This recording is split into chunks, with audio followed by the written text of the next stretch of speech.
here a little longer in this body.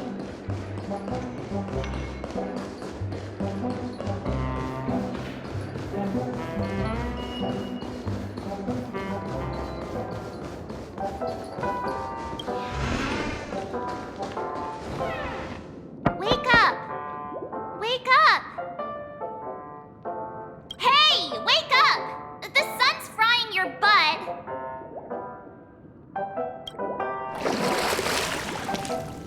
Are you okay? Can you hear me? I didn't hear a peep from your room, and it really freaked.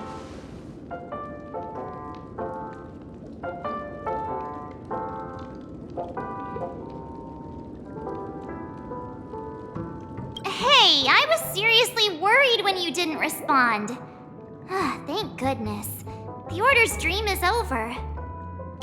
Even though it's been a day, I still break into a sweat when I think about it. Our trailblazing expedition almost ended in Penacony. I'm so jealous that you got a good night's sleep. I was traumatized and too scared to even close my eyes. I thought if I fell asleep, I'd never wake up again. The Stellaron was sealed while you were sleeping. The ordinary people in Penacony have no idea what happened. They just feel like something's missing from their memories. The family's official statement was like, "The Charmony Festival was attacked by an unidentified Stellaron and came to a halt." After all, they can't just reveal the truth about the Order. Now, all the major lineages, except for the Oak family, are dealing with the aftermath. The family has invited the crew to the Radiant Feldspar as witnesses for an important meeting. Everyone's waiting for you, so hurry up and pack. We're leaving as soon as you're ready.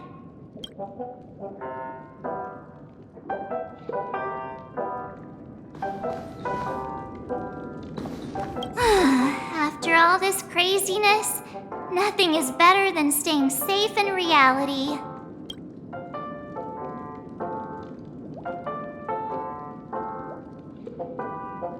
Why the sudden interest in that?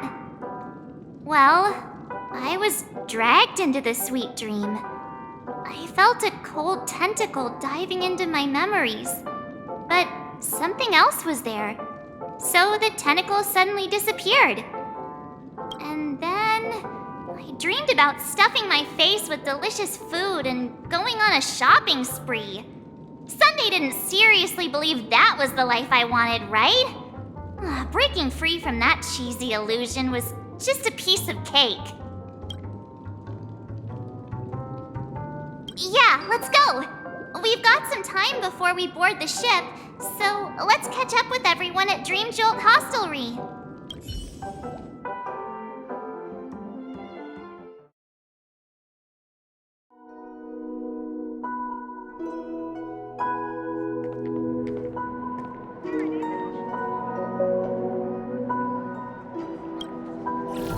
How extravagant. Just like Epsilon. How was it? Did it live up to your dreamscape expectations? You already asked that when we first got here. Yeah, and you said no back then. But after all this madness, I'd say you've grown fond of it. But just a heads up, you're still on the Bloodhound family's wanted list, so keep a low profile.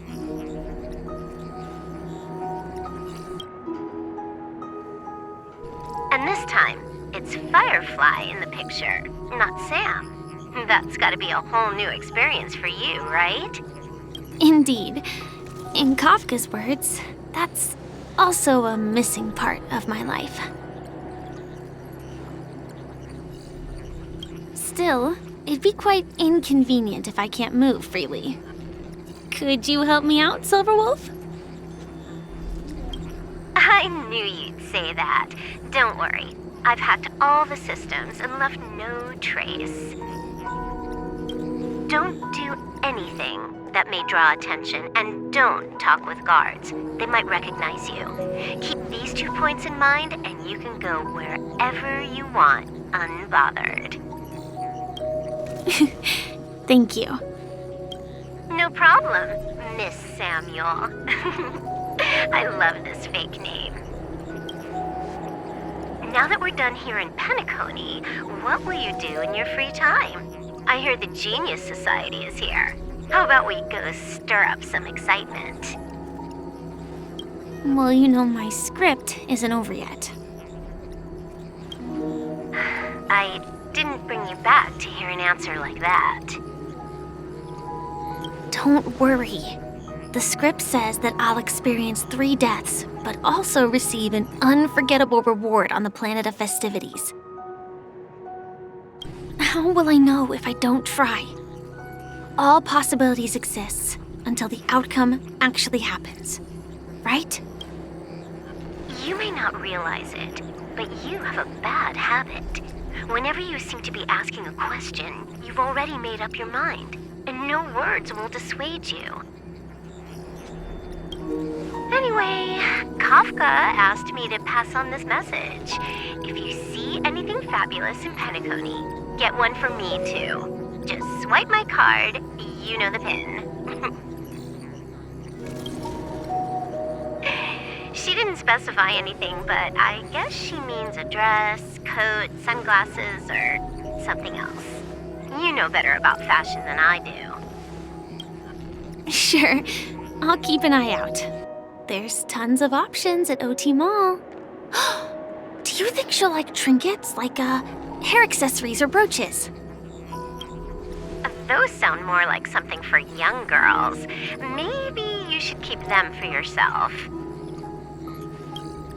Oh, by the way, Blade didn't explicitly say it, but I think he was trying to say something like, temptation will show up again in Penacony. He's always so subtle with his words. Got it. He was just worried about me. Relax, Silverwolf. You know me. I won't do anything crazy. I just want to wander around and see more of the world for myself. I want to buy some oatcake rolls. I've had a cake roll every day since I arrived in Penacony, from the first day to the last. But today, I'll buy 2 and give you 1. And if you don't like them, I'll enjoy double the pleasure. Or I can bring one to Kafka, as she never refuses. Or maybe I'll give it to Blade. He'll appreciate it. That's not written in the script, right? But as you see, I have added new footnotes to my destiny.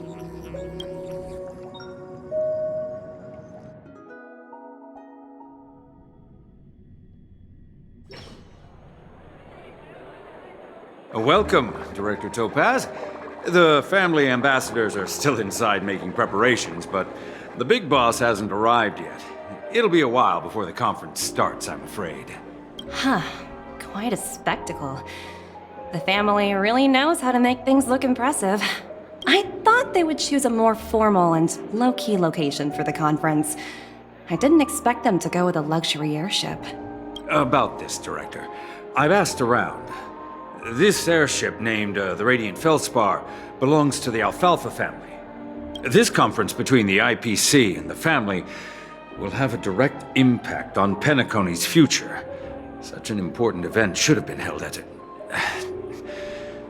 well, somewhere secretive in the moment of morning dew. The atmosphere here, it doesn't feel serious enough. If I'm right, this conference is probably just a prelude. Whoever organized it wants to assess the IPC stance beforehand. This influential figure either has their own ambitions and wants to reach a preliminary agreement, or they plan to put pressure on us to make us back off.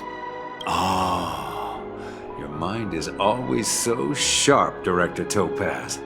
And when the big boss arrives, please remind her to be cautious and watch out for any traps.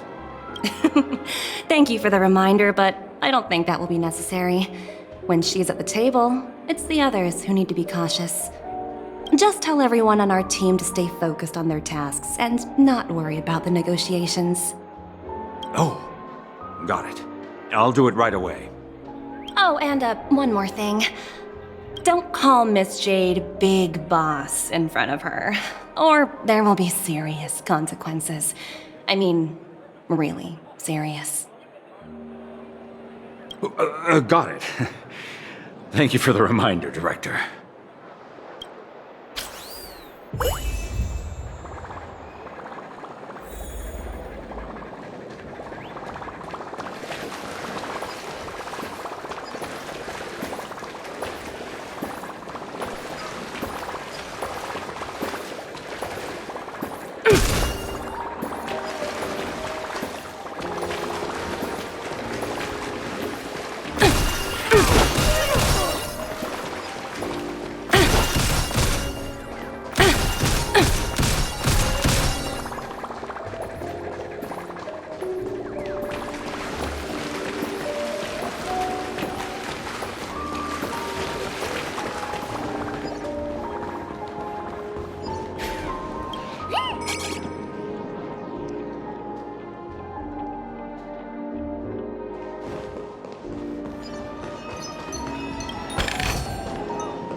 None of the important figures have arrived yet. Huh. Looks like the conference won't be starting for a while.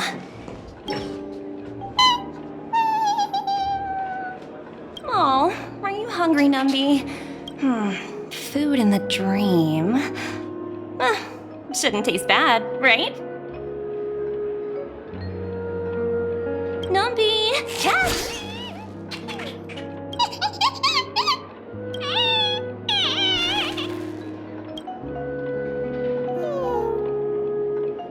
Ooh, oops, not to your liking, huh?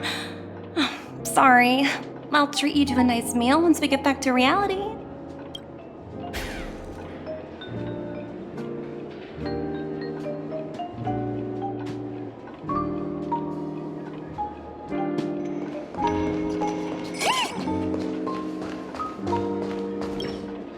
So many buttons.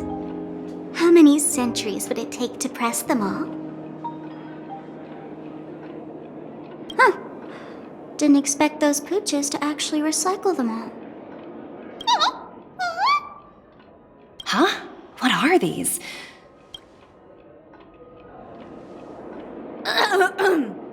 For your safety, please stay away from those objects. For my safety? Are these buttons something dangerous? Not exactly. Lately, there's been a prankster in the Sweet Dream who's been handing out strange button devices to anyone he meets. According to those involved, he said something like, "Just press this button and all of Penacony will explode!" Luckily, no one believed him. Still, the Bloodhound family collected these buttons just to be on the safe side.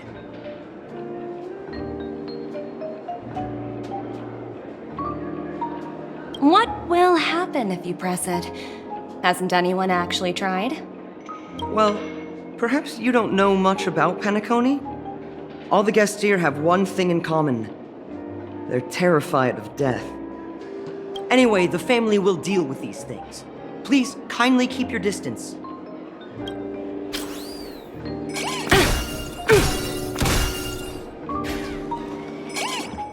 For your safety, please stay away from these buttons.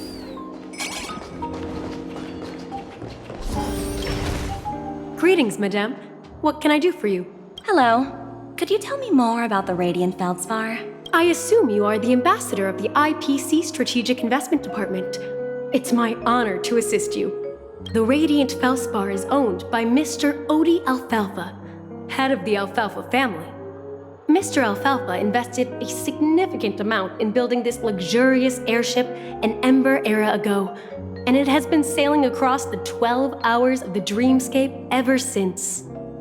Oh, so it's owned by old Odie himself.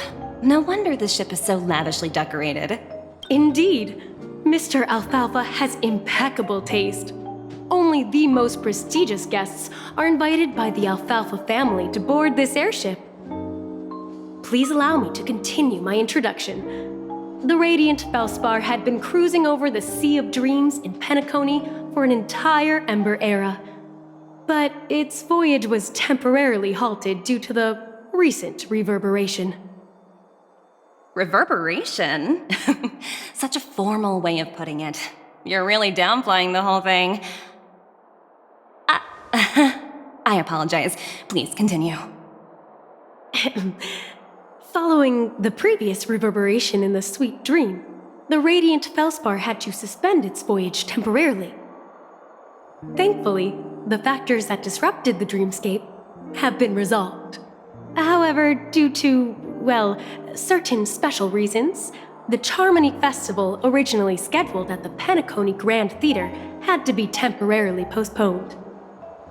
So, Mr. Alfalfa suggested relocating the Charmony Festival to the Radiant Felspar, taking this opportunity to announce the resumption of the airship's voyage. Ah, well, that would meet the family's needs and also create momentum for Mr. Alfalfa himself. Quite fitting for a legendary tycoon like him. Thank you for explaining matters to me. Goodbye.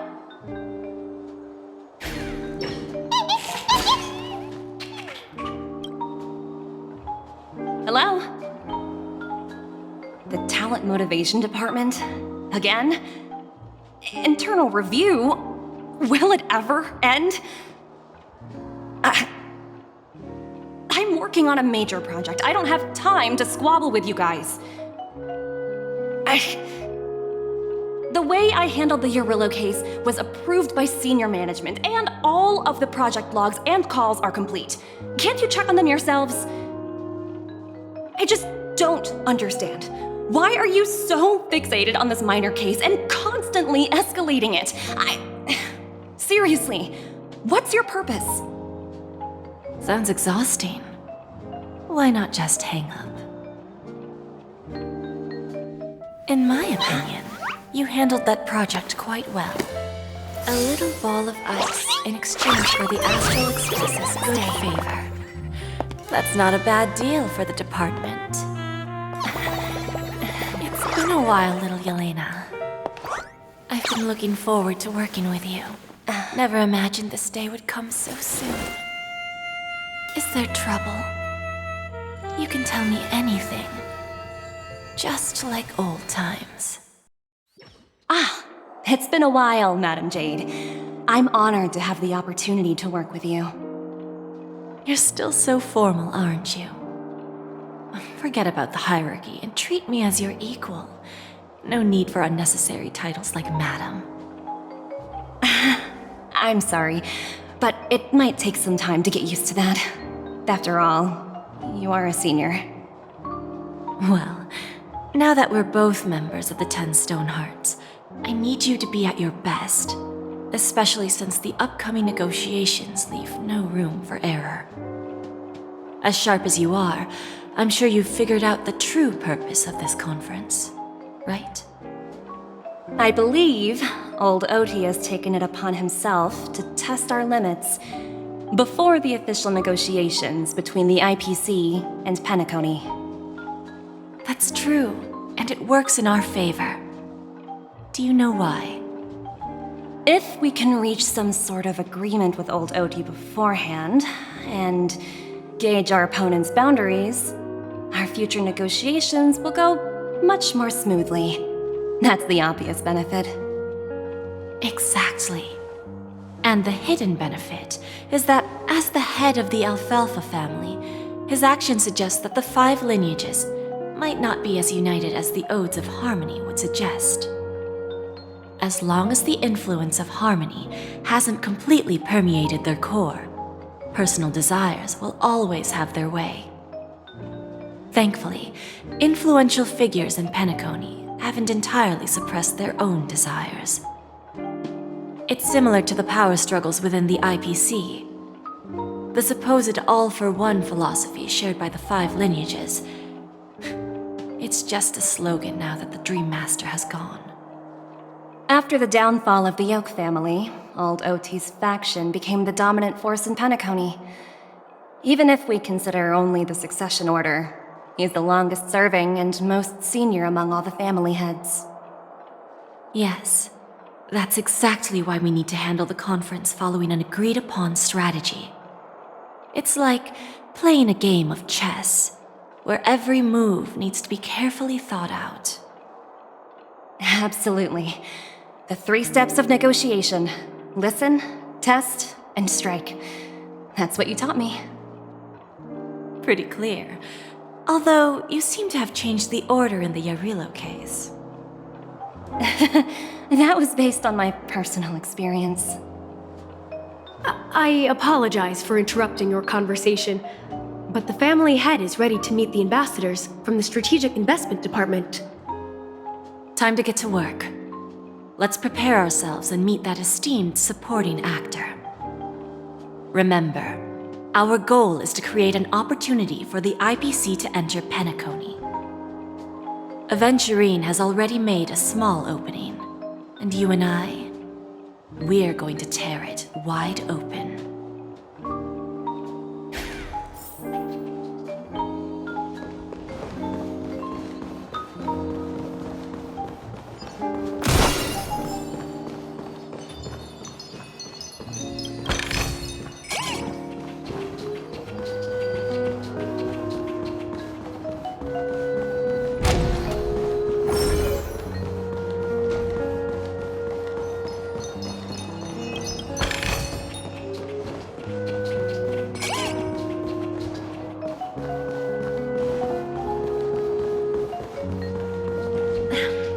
Watch yourselves in front of the IPC.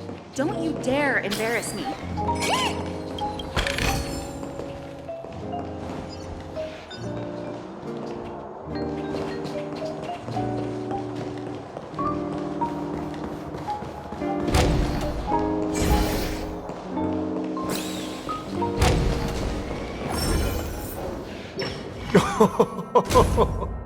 Welcome aboard my ship, the Radiant Feldspar. Smart and charming ladies.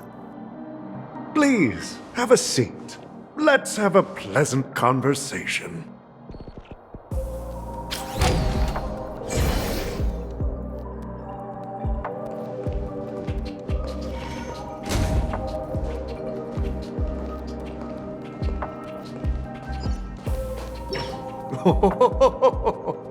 Welcome aboard, my dear ladies.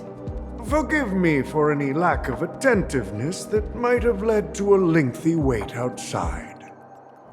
No problem at all, Mr. Alfalfa. It's my honor to meet you in person. You may not be aware, but the book Odie Alfalfa, the biography, is a must-read for all Strategic Investment Department employees. After all, to many, you are the legendary figure who single-handedly built the Penacony economy. I expected no less from the 10 Stonehearts from the Strategic Investment Department. You're definitely skilled in the art of conversation. I always enjoy talking to smart people because we don't have to beat around the bush. We can just get straight to the point instead. Since I invited you IPC ambassadors on board, I'm sure you've figured out the topic I'd like to discuss, yes? The future of Penacony, if I'm not mistaken. Precisely. Those few words represent a terribly complicated situation indeed. Let's take that golden-haired guy who's not showing up, for example. He put in great effort and almost got himself killed. But what was it all for? Wasn't it eventually to create an opportunity for you IPC to regain control of the precious Astana? The wisdom and experience you've accumulated over 10 Amber Eras are truly impressive. Let's assume your assumptions are correct, Mr. Alfalfa. How would you respond to the IPC's actions? I appreciate your composure, Miss Jade. You must have witnessed much in your worldly experiences. However, perhaps you don't know much about Penacony. Old Oti won't sit idly by when faced with a greedy wolf.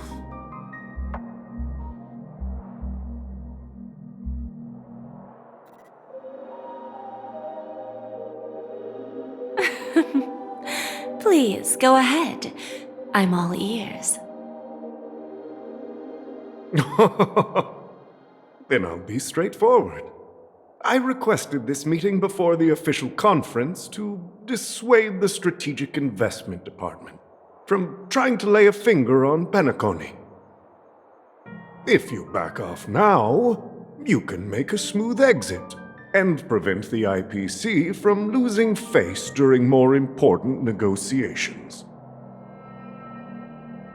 One of our P-45 executives was attacked and nearly killed in the dreamscape. The IPC can't simply ignore this incident. Moreover, considering the turbulence during the Charmony Festival, Penacony's credibility has taken a hit in the public's eyes. Despite your determined attitude, the issues plaguing Penacony are real, are they not? You used the term real, Miss Topaz, but let's not forget that this is the realm of dreams. If you want to succeed here, you need ambition and unconventional thinking. Curious about how I plan to respond to the IPC? Well, I don't mind sharing. My actions will help Penacony take a significant step forward by self-listing and going public. Going public? If I'm not mistaken, you want to bypass the IPC and go public on a universal scale. Precisely. Instead of watching the IPC gnaw away at Penacony, I'd prefer to open the doors of the sweet dream to the entire universe. Starting today, anyone in the cosmos can become a shareholder of the land of the dreams. This is the path of harmony I'll choose.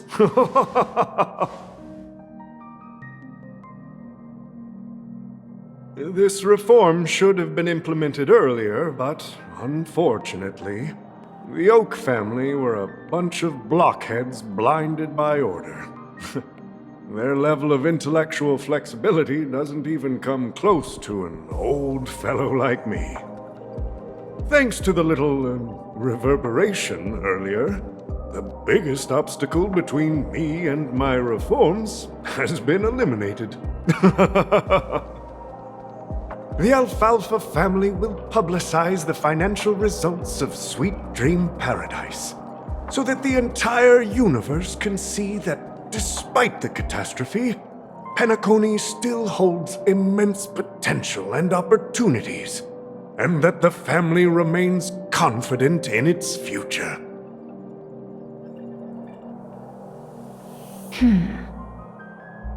Crisis and opportunity are two sides of the same coin. So, you've been waiting for the right moment for Penacony to regain the spotlight. And if Penacony should seize this opportunity to overcome adversity, even if the IPC tries to intervene, every move we make will be scrutinized by trillions of people.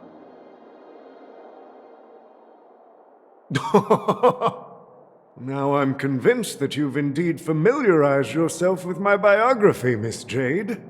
So, about your next move. Please consider it carefully. Indeed. We need some time to digest such a wealth of information.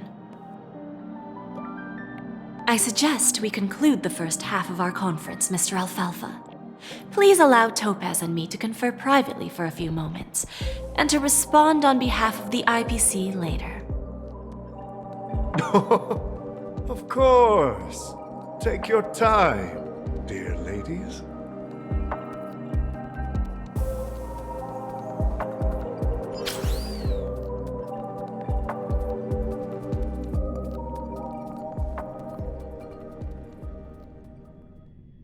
The Alfalfa family had a meeting with the IPC? I got this information from a message sent by that IPC ambassador. He said it was to return the favor. It's not hard to imagine. Penacony today is pretty much like the frontier prison it once was, with external forces casting greedy eyes and the undercurrent of order lurking within. Instead of falling into a situation where they are plagued by both external and internal threats, Penacony would rather take a step back and invite the IPC to negotiate at the table, ostensibly to cooperate, but in reality, to secure more opportunities for their own survival. Well, no wonder they sought the mediation from the Astral Express. In your opinion, who should we stand behind? I don't think the followers of the Harmony are completely innocent victims in all of this. For reasons unknown, they have a strong desire to smooth things over, which leads to speculation about their motives.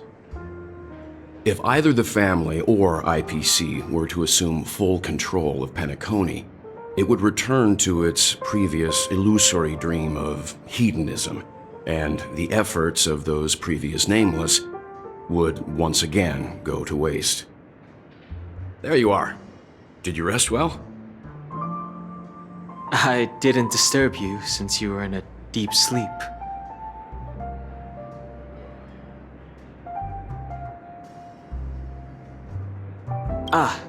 She went to negotiate with the family as a representative of the crew. She'll contact us once her arrangements are ready.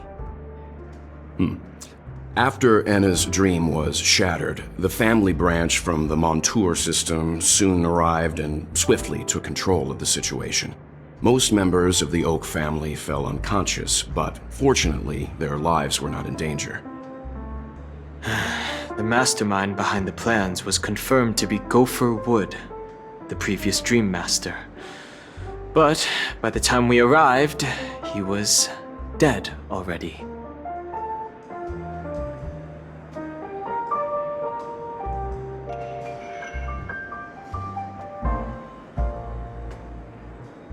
He'll face a trial. As for further details, the family would rather not disclose them. Ultimately, the public perceived the incident as an attack by evil forces targeting the Charmony Festival.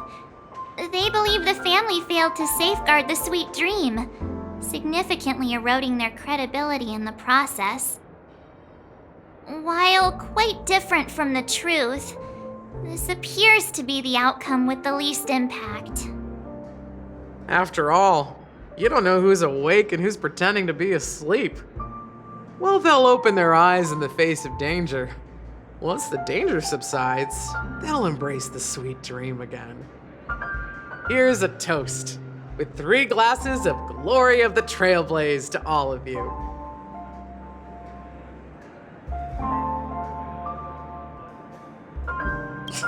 What are you talking about?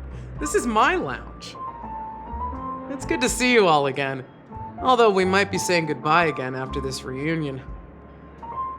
When will the Astral Express leave Penacony? We'll stay a bit longer, but not too long. So, this is our final meeting then? If this is a farewell, then it seems to be missing something. Music? Atmosphere? Maybe a special drink to honor those who are not here.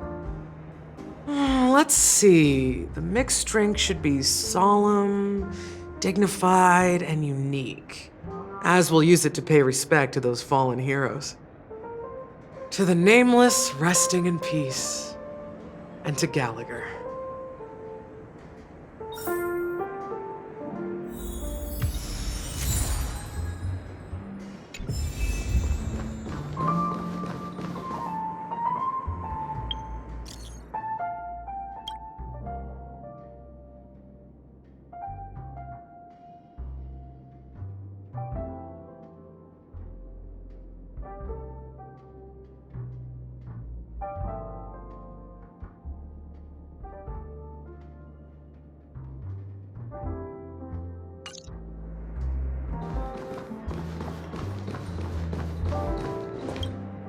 Ready to mix your drink?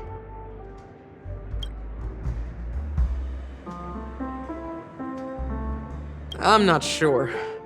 I haven't seen him since our last meeting at the lounge. come to think of it, he always did come and go quietly. We used to discuss everything here.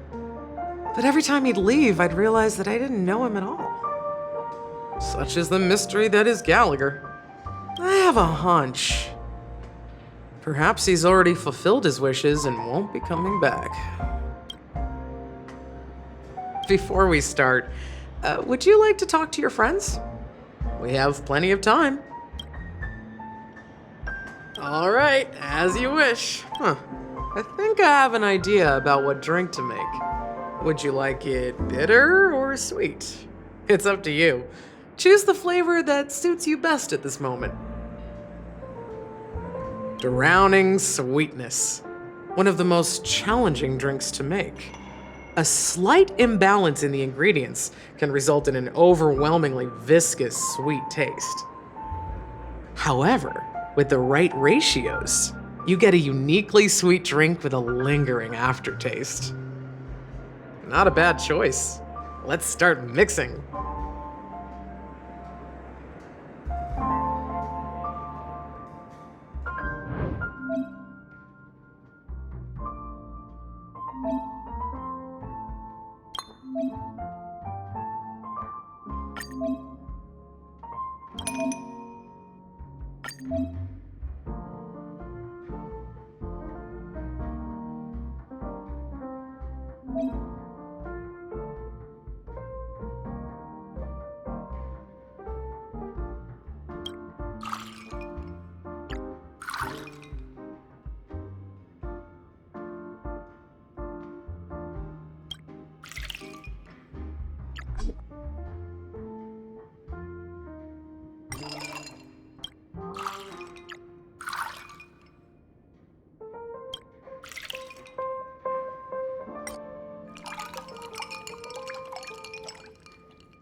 Words always fall short.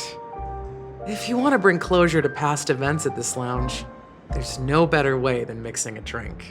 Blend all your memories and emotions together and stir them well. Through the filter of time, what remains in the glass is something to savor. Well, it's done. Here's to the nameless resting in peace, and to my friend Gallagher. The spirit of freedom will spread far and wide among the stars, and its legacy will be more timeless than a pastoral song. We're not accepted by the outside world, so we've gathered here. And one day, our souls will return to the same place. Cheers.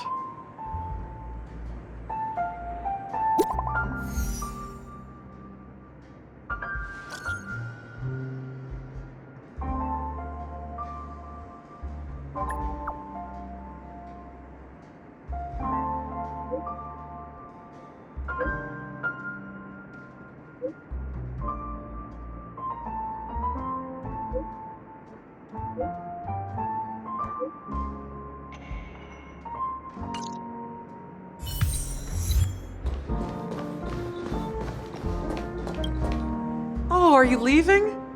Well, then take this with you.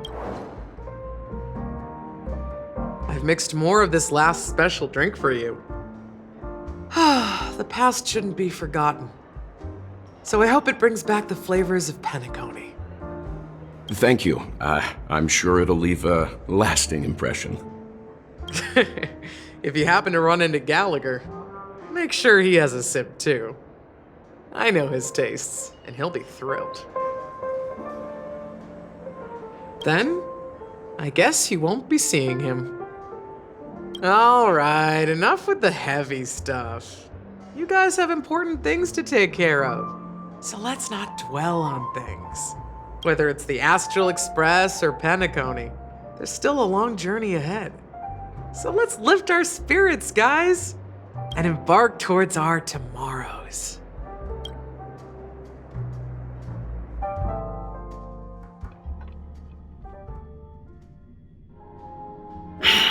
Old Odie is a tricky opponent. I didn't expect him to take the risky step of going public at such a critical moment for Penacony. Indeed. He's definitely bold. It's that kind of boldness that made him the Odie Alfalfa he is today. Still, the outcome is uncertain. Shouting loud doesn't necessarily carry any weight. What about the phone call I asked you to make, Topaz? Ah, they agreed. But it'll take some time before they arrive. Just as it should be. The sweet dew should be served after the bitter poison. Looks like we'll be skipping the exchanging apples step this time around. Now that we're dealing with a greedy merchant, a simple apple wouldn't make a difference. Well, I guess I included myself in that remark too. Now I'm a bit curious, Topaz. Do you think Penacony is a quality asset? Yes. Despite its recent calamity, Penacony remains a top-quality asset within the cosmos, with good credit, lucrative potential, and promising prospects. Well, that's obvious, but what I truly wanted to know is, this project is obviously too bland for your taste, isn't it? That's true. I wouldn't be here if it weren't for Venturine. But despite that, you trust him. You even entrusted him with a cornerstone, something as precious as life itself, to finish this gamble. Are you not in the same boat, Miss Jade? Without us playing along, your Jade Stone wouldn't have made it across the border so easily, allowing you to see all desires that flow through dreams to gain a bargaining chip in negotiations. That's why I'm willing to stake my Topaz Stone to cover for you. It's like one big, elaborate game of chess. Once that kid sets his mind to something, nothing can stop him. Not even fate. Well, at least he's still alive, and that's the best outcome. Looks like we've strayed off topic, Miss Jade. Should we discuss our next steps? No need. I'll go it alone. Meanwhile, you can go greet our honored guest and wait for my message. Okay. Is that Robin? Huh. She's also here on the Radiant Feldspar.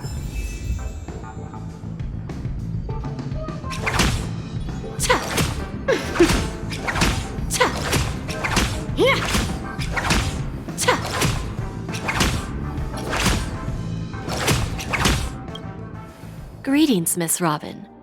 I didn't expect to meet you here. Miss Jade? Greetings. The opening ceremony for the Charmony Festival has been moved to the Radiant Feldspar, so I'm here making some preparations. How about you? Have you spoken with Mr. Alfalfa? I'm actually on my way to meet him right now. Do you know him well, Miss Robin? Unfortunately, I've never met him.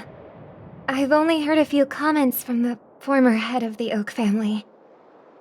Mr. Alfalfa is respectable when it comes to business, but in other respects, I can't say the same. Where do you think the future of the planet of festivities is headed? I believe the sweet dream will see its rebirth, just like the Radiant Feldspar resumed its voyage. The Harmony needs a new direction. Only by bidding farewell to the past can we actually sail into the future. There are no permanent allies or everlasting enemies. So let's both take what we need from this deal. Naturally. I'm looking forward to your performance. See you at the festival. See you later, Miss Jade.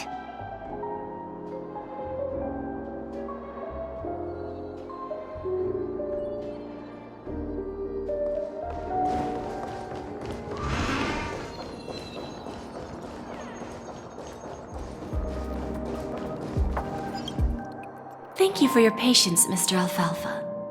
Let's continue our discussion. Figured out something already, Miss Jade? But where is Miss Topaz? Topaz has something else to take care of. You'll be seeing her later. Talks can still continue between the two of us. Is it just me, miss? Your tone sounds very different now. I need to set a good example for my junior. It's not a good habit to be too loose-lipped during negotiations, right? Now we can speak frankly and openly. Do you believe what I said, Odie?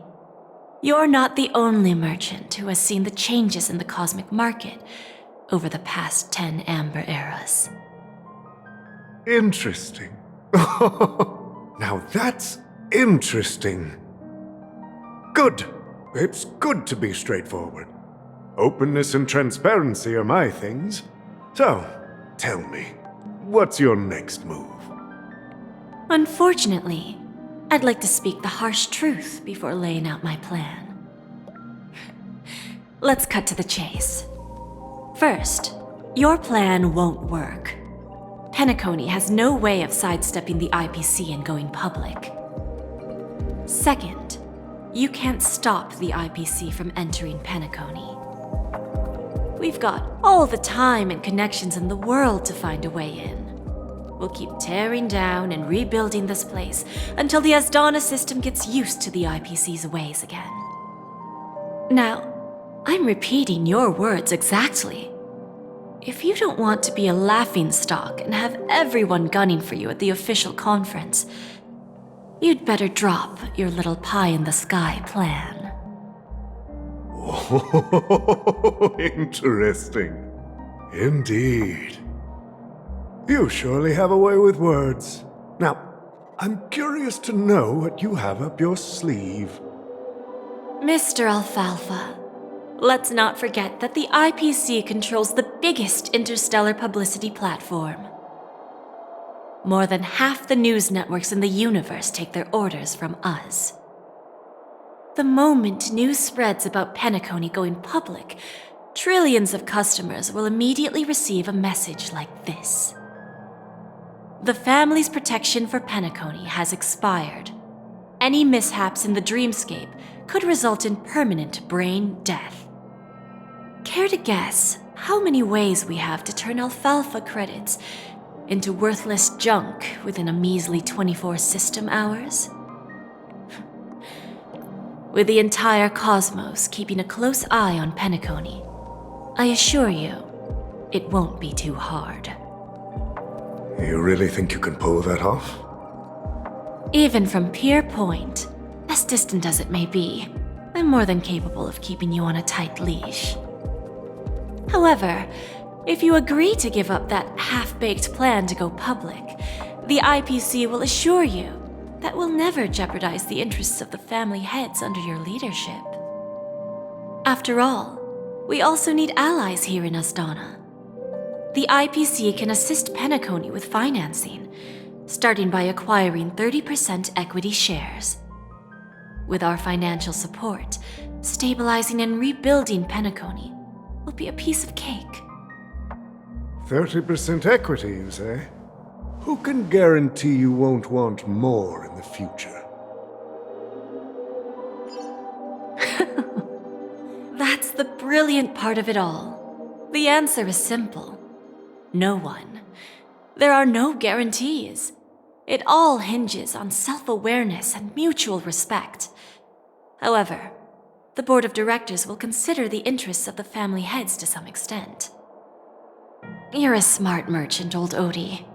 Isn't the whole purpose of this elaborate game to showcase your business acumen and seek more benefits for the family? It benefits us if we both take a step back. And if that's not enough for you, I'm pretty sure that another goal of making Penacony go public is to expand the influence of the Planet of Festivities and attract more customers. I understand your concern, and I have a solution for that, too. Fine. Now I see your sincerity. As the head of the Alfalfa family, I don't think I have any reason to refuse your offer. However, as their chosen one, I still need one final answer. Go ahead. I'm listening. When I was a child, I heard the adults recite the tale of the ancient Ember Era, about the ascension of Shipe, the Harmony, and the downfall of Enna, the Order. The Order and the Preservation used to be close in ancient times.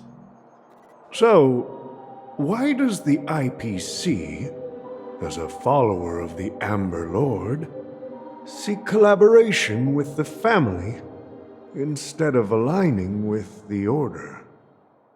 The answer is simpler than you think. It's all about credits. Everyone's favorite thing and the universally recognized currency among the stars. The IPC has the power to perpetually ensure their value. With each new world integrated into the credit system, the IPC adds another building block to its cause. Eventually, all exchanges, capital, and businesses will operate within a unified monetary system. By then, all planetary developments will be recorded in accounts with well-defined values and the ability for exchange and circulation. And the heart of everything will be Klepoth's credit.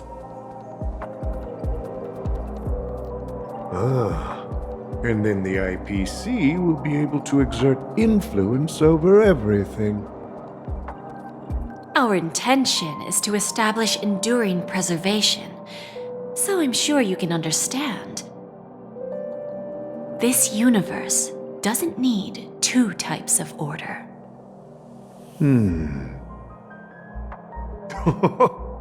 Well said. Now you've convinced me. All right. Tell me your solution. Let's see if we're thinking the same thing. Then let's continue our conversation. Please, Topaz, invite Sweet Dew to join us at the table.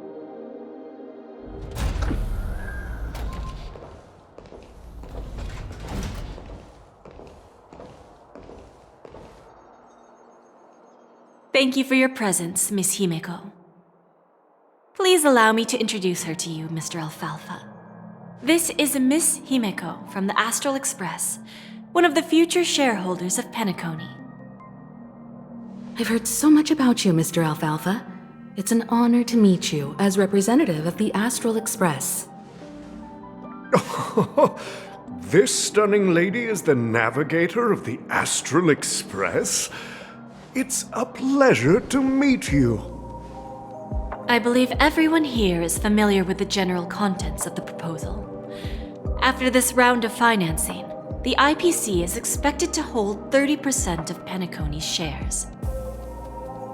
Then, the IPC will transfer 5% of that stake to the Astral Express and recommend Miss Himeko as an independent director to honor the sacrifices and contributions made by the former Nameless to the land of the dreams. While this decision isn't finalized yet, we are honored that everyone here recognizes the way of the Trailblaze. While the Nameless didn't embark on their journeys for fame or fortune, if this is the wish of both the family and the IPC, I will represent the Astral Express and fulfill my duty as a member of the board of directors. The entire crew has agreed to assist in the reconstruction of Penacony. Beyond that, in our future travels, we are committed to bringing the beautiful dreams of the Planet of Festivities to more worlds. Of course, all cooperation is based on one premise. The path of harmony in Penacony must not be distorted again, and such a tragedy must never recur.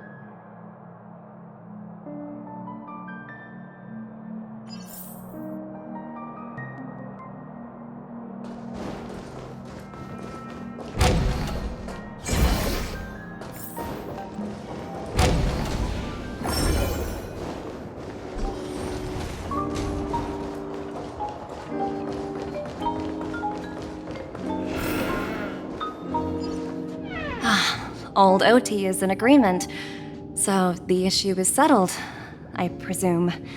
What about the remaining family heads? They will soon realize the situation. When old Odie answered the last question, he represented more than just the Alfalfa family. When should we schedule the formal negotiations? I'll handle the arrangements. It's all up to you. I'll step back and let you handle the negotiations and takeover. I won't be involved. But Miss Jade, this is... Aventurine initiated this case, and you were his project partner. If that kid hadn't overplayed his hand, I wouldn't have been pushed to the forefront. I came here today to help you sort out the toughest issue. I trust you'll be able to wrap things up quite nicely, little Yelena. Of course, there won't be any problems. And please, give Diamond my assurance. Don't worry. Diamond has always trusted us. I'll put in a good word for you, and you'll have your P-45 position back in no time. Radiant Feldspar. What a fantastic ship. Now that my business is done, it's time for me to indulge in my own little hobby. You want to open a Bon and Jade exchange branch on this ship too? Opportunities like this don't come around often. Just look at the guests on this ship. They're surely holding a wealth of valuable treasures. Well, I'll take my leave. A pawn shop can't run without a boss. See you around, Topaz. I have one more question for you, Miss Jade. Go ahead. That dose of bitter poison. I'm curious as to how you found this information. I didn't find the information. It came to me. It was from a lady concerned with the future of the Harmony. In return, I've agreed to help her with something, but that's for later. We can deal with it after we leave Penacony. You see, that's what investment is all about. The seeds of opportunity are already sown. They only need a little bit of nourishment to take root. And then after, all we need to do is wait patiently. Like right now, for example. It's just about time my final guest boarded the ship.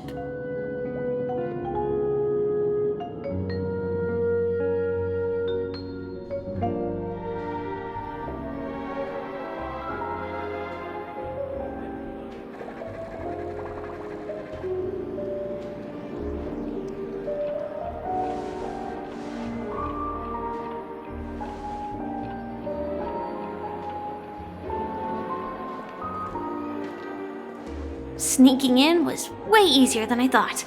The family's security is as lax as ever. So, this is the Radiant Feldspar. So luxurious. A pawn shop that grants wishes. Is there really a place like that on the ship? I'll find out for myself if the rumors are true or not. I tripped and fell right here. Just...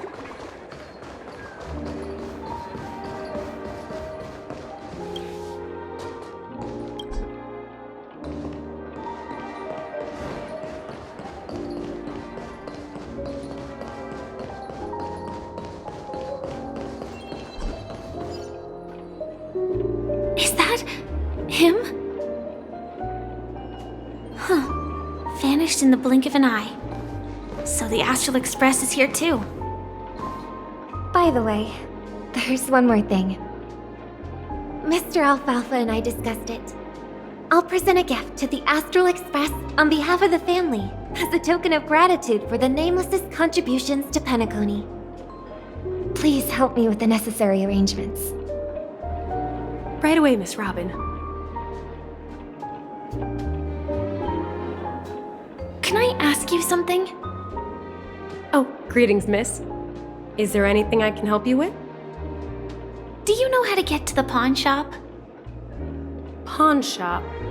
Ah, you must be talking about Lady Bonajade's place, right?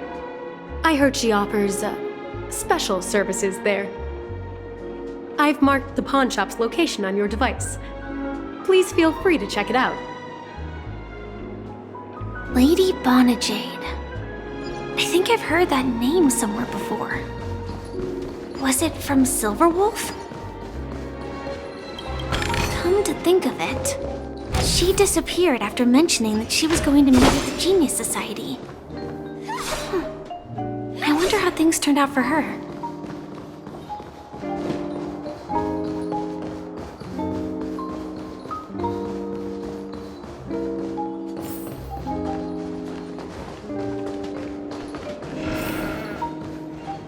Welcome to Bonajade Exchange, Radiant Feldspar branch. How should I address you, dear lady? Just call me Samuel. Samuel. Nice name. So what do you need, Miss Samuel? And what are you willing to give up in return? I want to keep on living. And for that, I'm willing to give up everything I have. Everything you have? That's right. Everything. Miss Samuel, I think you'd best turn around. It seems you're not quite familiar with the term pawn. What do you mean? I mean it literally. I sense your burning desire to live, but unfortunately, you don't have anything of equal value to offer. Okay. A pawn shop that grants wishes. I see. It's just a marketing gimmick. Well, that's quite a harsh accusation. I understand you may not fully comprehend what I mean, but don't worry. I'll help you understand. Go and talk to these people. They're all customers of my pawn shop. See for yourself if their wishes have come true. Once you've done that, come back to me. I'll help you understand the true meaning of pawn and make you realize what you're missing. That Lady Bonajade feels more like a money lender rather than the owner of a pawn shop. Well, I've got nothing better to do anyway. I'll do as she says and see what happens.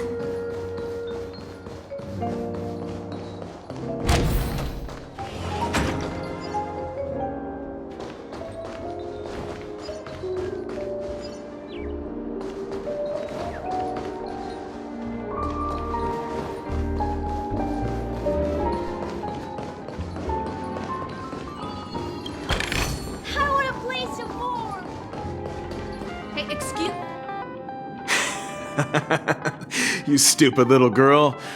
Coming back to lose more money, huh? Ugh, enough talk. Let's get started. This will be our final game. I'm betting my entire fortune. Oh, a big talker, huh? All right, let's see what you've got.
I won? I actually won! This can't be! You lost to me 10 times in a row. How could I possibly lose to you at such a crucial moment? It's true! Lady Bonajade has truly blessed me! Finally, my luck has turned for the better! Great new era for Stacy! The Master Gambler has arrived!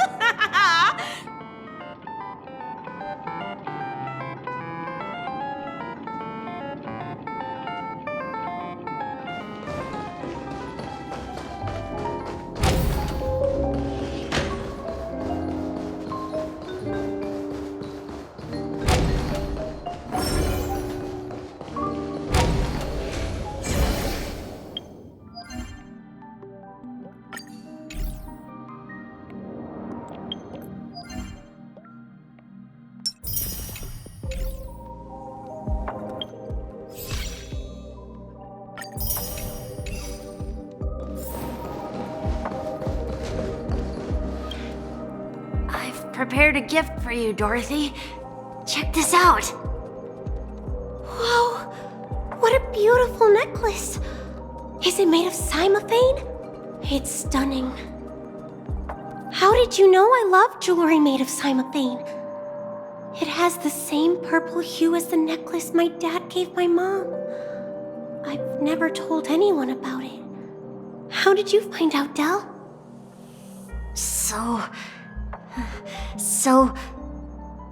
Well, will you go out with me? I will. Really? I mean, really? I never said yes before because I thought you had no idea what I liked. But this gift made me realize you were actually paying attention all along, trying to learn everything about me. So yes, I will. Wonderful. My wish has actually come true. So, shall we go, Dorothy? Let's go outside and enjoy the stunning views of the 12 hours. Yeah, let's go.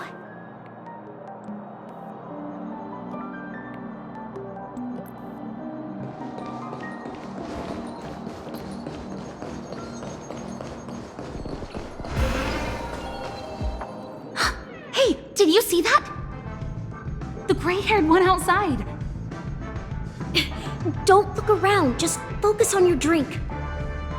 Seriously, they look like a total lunatic. Is that him?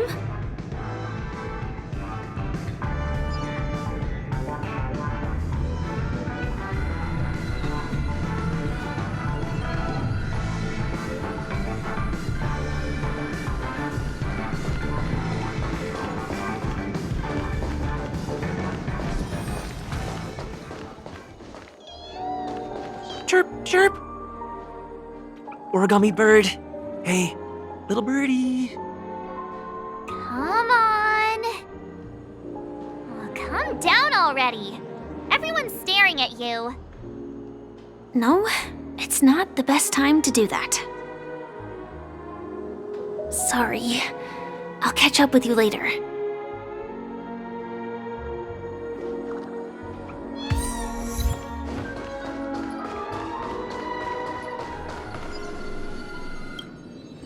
Yeah, you heard right. I've got him. He's been hiding at the Moment of Soul in Pinnaconny, using a fake identity. And he even posed as a professor at Paperfold Academy. I've made a deal with the family. I'll leave the extradition-related paperwork to you. How'd I find him?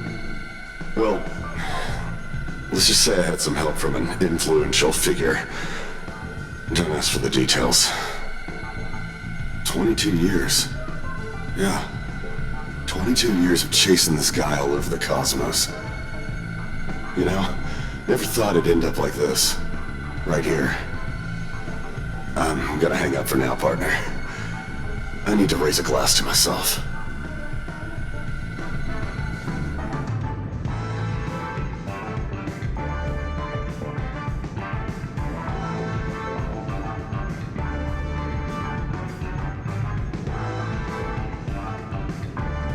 all of their wishes actually did come true. But I just don't understand. How did she do it? And what does pawn really mean? I should go back and ask.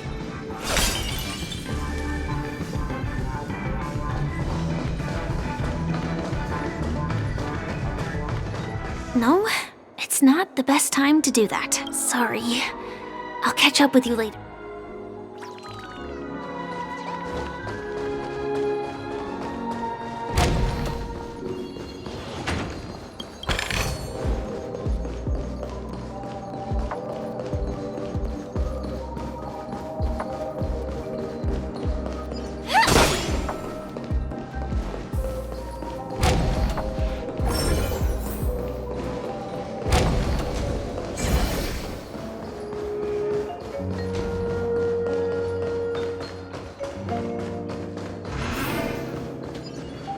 So you're back, Miss Samuel. Yeah. I found those people. And it seems their wishes did come true after visiting the Bonajade Exchange. But I'm not sure what you want me to see. They all seem to be living fulfilled lives. Not so fast. This step was just to show you that the Bonajade Exchange is genuine. That I had the power to grant their wishes. And now, I'll tell you the price they paid. Dell was from a wealthy family. He was head over heels for Dorothy and wanted to win her heart. So he made a deal with me. He put up his entire fortune in exchange for a gift that would impress Dorothy. It was a piece of cake for me, thanks to my IPC connections. However, Dell will soon find himself evicted from the dreamscape because he can't afford his room. Whether he can bounce back from poverty, well, that depends on him. Let's just hope that necklace will keep their relationship from crumbling. Then there's Stacy, a lady with a gambling addiction. She wanted some serious luck, but she had nothing to offer, so I took something else instead. I took away all her close relationships. From the moment she stepped out of the Bonajade Exchange, every casino in the cosmos would remember her name. But her parents and siblings would sever ties with her, and it would be impossible for Stacy to make any real friends again. She will accrue a vast wealth due to her good luck, but she'll never be able to use it for the people who truly matter to her. As for Detective Walker, he spent 2 decades chasing down a wanted criminal for some heinous crime. But he never caught the guy. In his desperation, he came to me. He offered his own memory system as collateral. In due time, his memories as a detective will be erased, and he will completely forget his own identity and all the sacrifices he has made. Interesting, don't you think? I fulfill people's desires and grant them favors, and soon they come back to me with even greater desires. When people see others' desires get fulfilled, they develop their own desires. It seems like an endless cycle, but it does have a goal. In the end, I will get what I desire from this whirlpool. And patience happens to be one of my greatest strengths. So now, do you understand what you must give up, Miss Samuel? Or should I address you as AR-26710, a remnant of Glamoth's Iron Cavalry? I'm not surprised. You are much calmer than I expected. Entropy loss syndrome. Truly an unjust misfortune, isn't it? The higher-ups in Glamoth implemented such a failsafe within the genes of their warriors, just to make sure the Republic's most powerful weapons wouldn't fall into the wrong hands. As for the price, Those iron cavalries weren't exactly seen as regular, independent humans, so there wasn't really a price to be paid. However, you are different. You're now a Stellaron hunter, a living being named Firefly. Naturally, you want to continue your existence, but with the firmament front gone, the people who know the secret and can cure the disease are nowhere to be found. Are you suggesting that the IPC has a remedy? Well, there might be a silver lining. That's all I can say for now. I see. It's no wonder you said I can't provide anything of equal value. Because nothing I own holds any meaning. So, you're going to ask me to personally restrain my partners to ensure my own survival? Unfortunately, that's not quite the case. Partners. A nice way to put it. Now I'm even more curious about the Stellaron Hunters. Each of you has your own identity and a special bond with each other. It's strong and intimate, and yet it allows for independence. Just as the 10 Stonehearts follow Diamond, you follow your own leader. I wonder what they are like, and if all Stellaron Hunters are like you. Traveling on the path of finality, but struggling against your destiny. Attempting to move in the opposite direction. I really hope that one day, all of you will come and visit my pawn shop. I'll be waiting patiently for that day. Can I see this as an invitation? From Diamond to the Stellaron Hunters while keeping the IPC in the dark? Consider it more of a personal offer from myself. It doesn't represent the IPC or the Strategic Investment Department. The Stellaron Hunters have interacted with the IPC, but not the 10 Stonehearts. Our paths have never crossed. As for your offer, I can pass it along to my partners. But I have a question. You know who I am. And you must know that my partner is keeping an eye on this room. If she wanted to, she could let the entirety of Pierpoint know about it within a few mere seconds. What drives you to take such a risk and extend this invitation on behalf of Diamond, even if it could lead to your downfall? Simply put, you and I are the same. However, unlike you Stellaron Hunters or the Astral Express, we band together merely to obtain what we want. Each of us has our own past and destined ends, and on this journey, we have been invited by Diamond to join him. This journey could be either brief or long, as each of us carries a void in our hearts that can only be filled from the outside. So, Diamond made us a promise to divide the power of the Emanator of Preservation into 10 pieces and give each of us a cornerstone to fill that void. Mortal flesh is fragile, yet my heart is unyielding like the monolith. For without this resolve, the way of preservation would fade into oblivion. So, you understand? This pledge goes beyond a mere oath. It's our collateral in exchange for opportunities, wealth, survival, and a future. And whatever we gain from it will fortify the Stonehearts in return, allowing us to achieve the great cause of the preservation when the war among the eons eventually comes.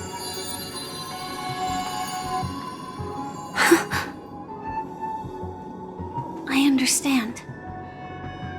Take your time, child. You don't need to give me an immediate answer.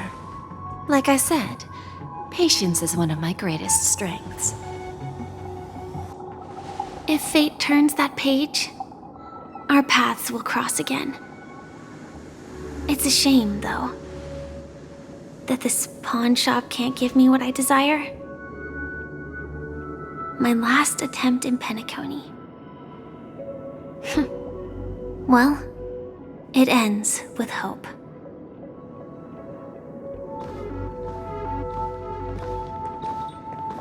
Lady Bonajade? I've come to deliver the collaterals promised.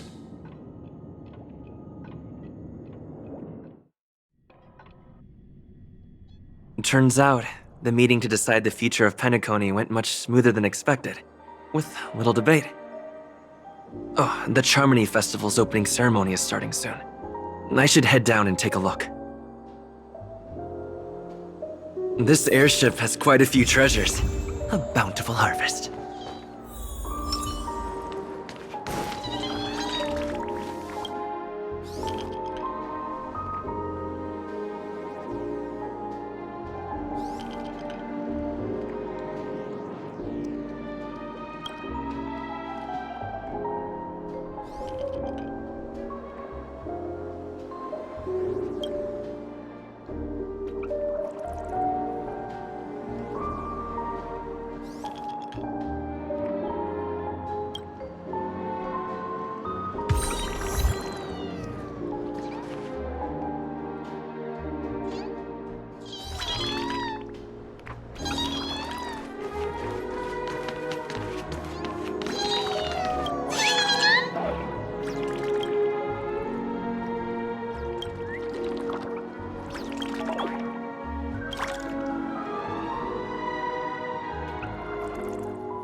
Remember, I can take you out with just one shot whenever I choose. Oh, that'd be my honor. Don't worry, I hate cheating at the table. You better. Ah, look who's here. The great hero of the Astral Express. The most dazzling trailblazer in all of Penacony. Oh, you're here too. Long time no see, friend.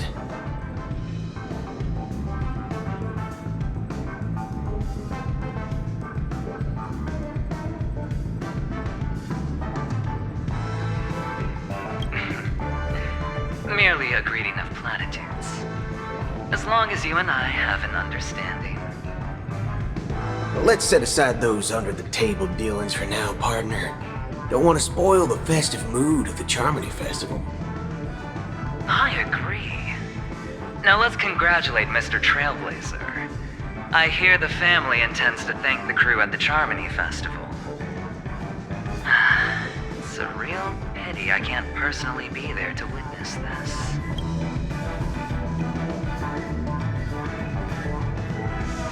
Well, my job was just to give the IPC an opening. Other things aside, I think I did a pretty good job at achieving this. While you were at Dreamflux Reef, we were actually close by. You wouldn't have been able to dig up so much dirty information without the help of a knowledgeable friend. But that emanator didn't pull any punches. My body couldn't hold out too long. Otherwise, this would have been settled in a much cleaner manner.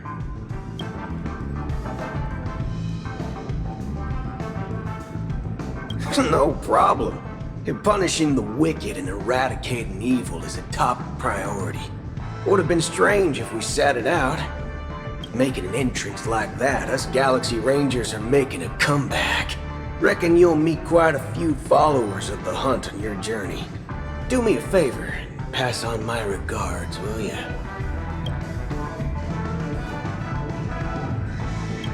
Forget it. I'm not one to beat around the bush. I've got a score to settle with a high-ranking executive fella named Oswaldo Schneider. And this flamboyant fella here can help me find him. The feud between the Marketing Development Department and the Strategic Investment Department is well known across the cosmos. But what I didn't expect was the involvement of the Galaxy Rangers in this feud. Looks like things are about to get spicy. Thank you. And I also hope you enjoy yourself, great hero of Penacony. I'll pass. But I do hope you guys have fun. If you don't mind, let's play a few rounds next time.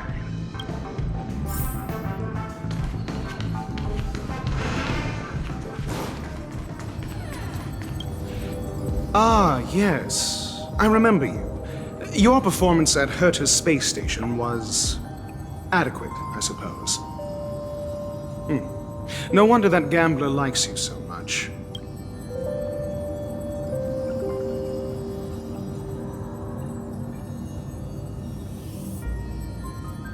Don't try to emulate that gambler's penchant for attempting to be overly clever. I'll let it go this time, but this won't happen again. Very well. The Charmony Festival is about to commence soon. Take advantage of this unique opportunity. The blend of work and play is essential for superior knowledge absorption.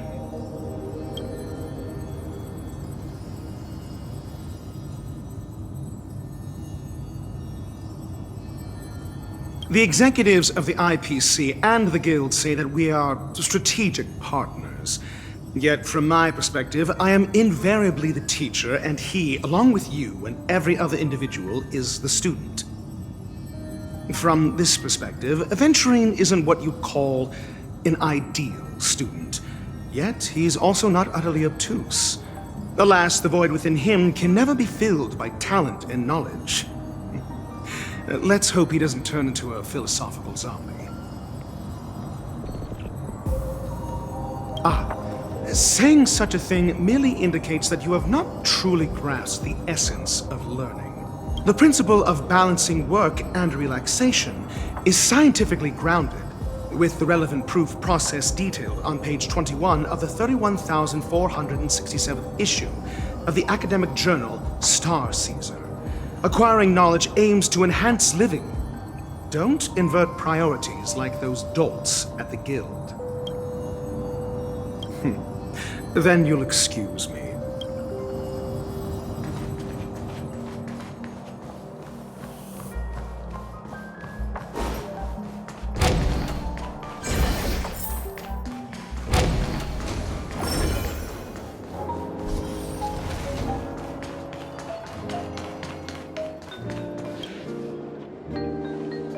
Well, if it isn't my old friend. It hasn't been long, and yet here we are again. How are you?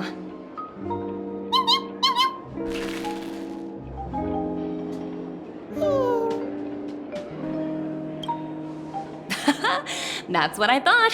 I heard you guys pulled off a big stunt, cutting down the Oak family in one fell swoop.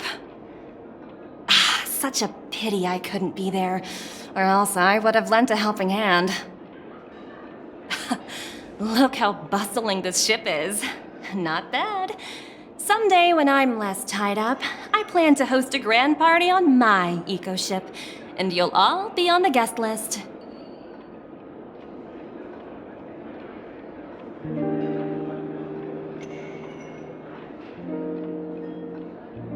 Transform? What are you saying? Oh, I understand now. You're referring to Aventurine's cornerstone, right? Sorry. Compared to him, my ability is not as visual. Guess there is no harm telling you. The abilities of the 10 Stonehearts' cornerstones are all different. Some can even read your thoughts, grasp your desires. So, be careful. Now that I think about it, it was good that Branya got there when she did in Bellabog. If she came any later, we probably wouldn't have ended up as friends.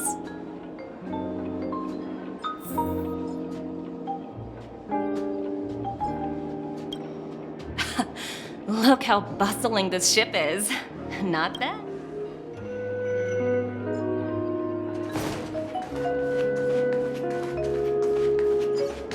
What services do you require?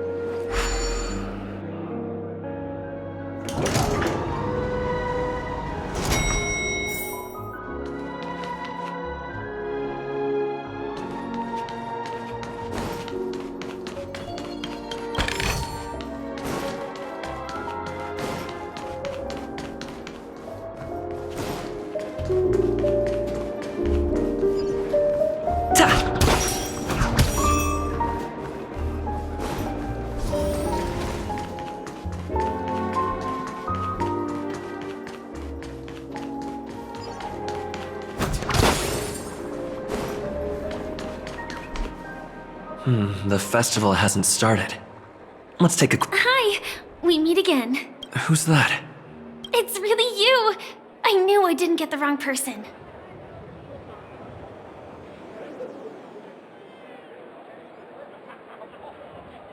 Yes, it's just I didn't get the chance to say hello.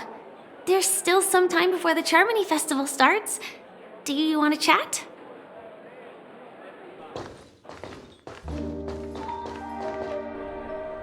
Two murder cases, a showdown with the IPC's ambassadors, the legacy of the Nameless, and a remnant of the Order who wishes to replace an Eon-created paradise with a dream. You guys even ended up shattering the dream. It's truly been quite a vacation. It's a good thing that you guys managed to overcome all those difficult problems. Congratulations! After the Charmony Festival's opening, will you guys be leaving again?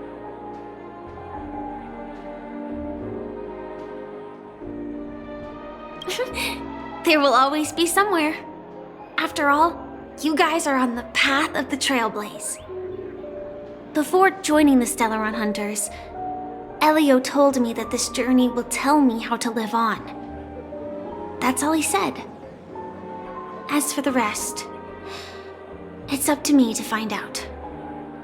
So, I'll pay extra attention to any leads that will let me live on. This trip to Penacony is no different.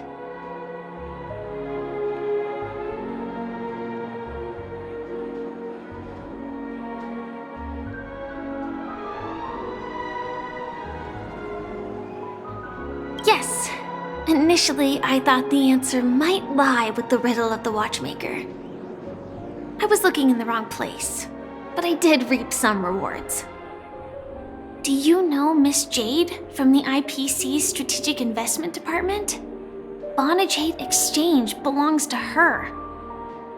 She told me her price, but...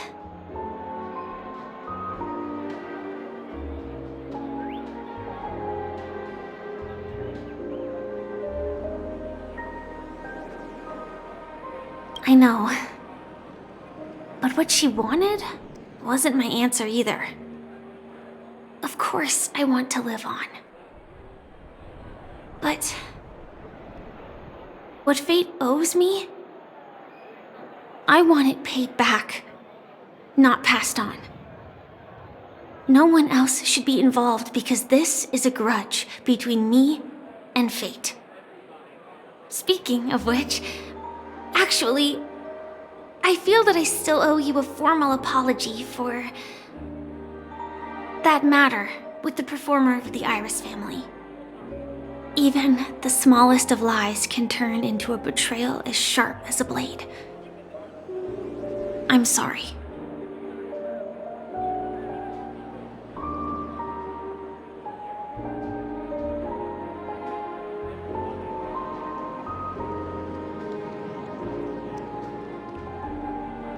Really? Then it seems what Kafka taught me was correct. To me, hiding is much easier than being honest. Yet, I still want to try expressing my emotions as any ordinary person would. It's that girl! Get moving! Arrest that criminal before the Charmony Festival's opening ceremony starts! I can't believe they've chased me this far. Looks like we have to say our goodbyes. Don't worry about me, just go and enjoy the ceremony.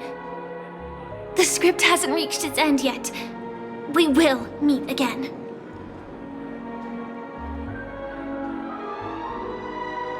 I hope she's okay. But if it's only those two hounds again, she'll probably be fine. I'll send a message later to check in on her. Let's go attend the Charmony Festival first.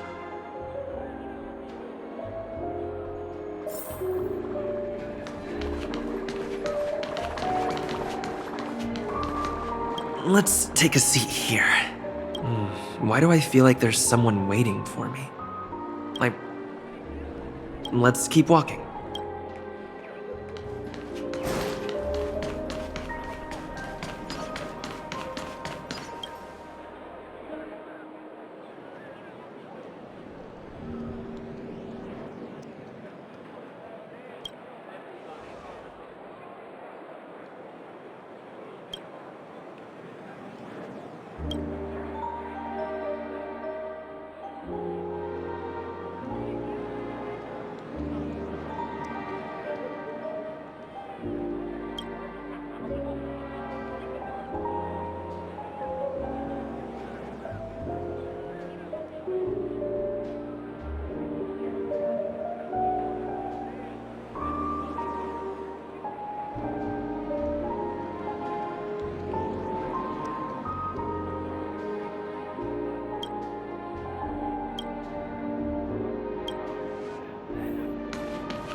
Looks good.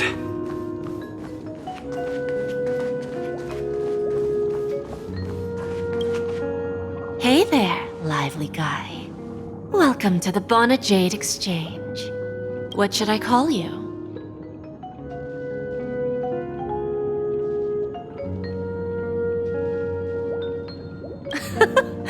No problem. Let's just use this name. So, Mr. March 7th, what do you wish for? And what are you willing to sacrifice for it?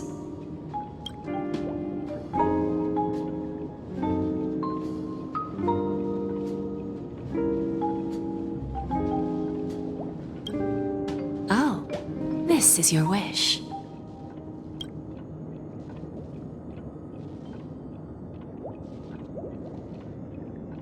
Sounds simple enough. Very pragmatic. Then, let's discuss the cost. To fulfill this wish, the thing I need is simple. The tail of an animal. Well, it's a two-legged animal with black fur, a round head, and long ears. It's omnivorous and is prone to mood swings. Most importantly, it has mastered the human language and can communicate. Bring its tail to me as collateral, and your dreams will come true.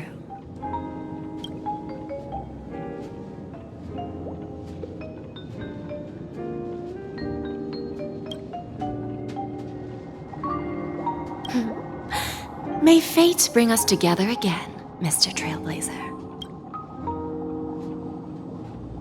May fate bring us together again.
Let's take a seat. Everything is settled.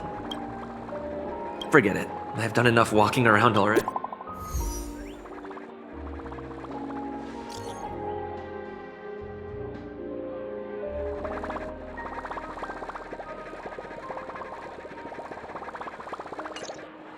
Looks like I don't have to worry about her.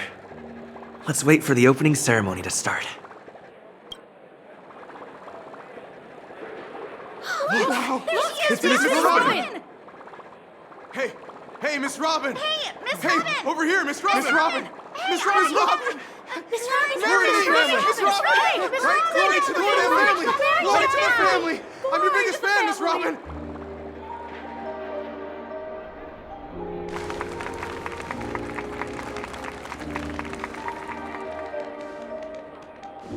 Distinguished guests, fellow family members, ladies, gentlemen, and friends from all over the cosmos. It's a pleasure to join you all in celebrating the grandest ceremony of the Amber Era, the Charmony Festival. Firstly, on behalf of the Penacony family's 5 major lineages, and on behalf of myself, I'd like to extend a warm welcome to all our guests.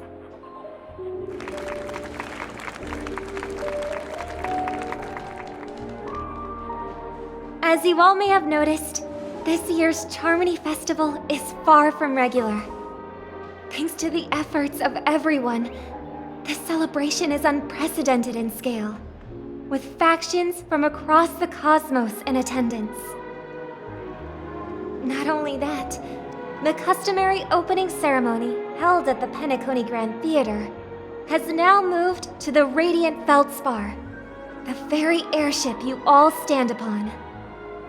We invite you to express your warmest applause and deepest appreciation for OT Alfalfa, head of the Alfalfa family, for his selfless devotion to the Harmony's cause.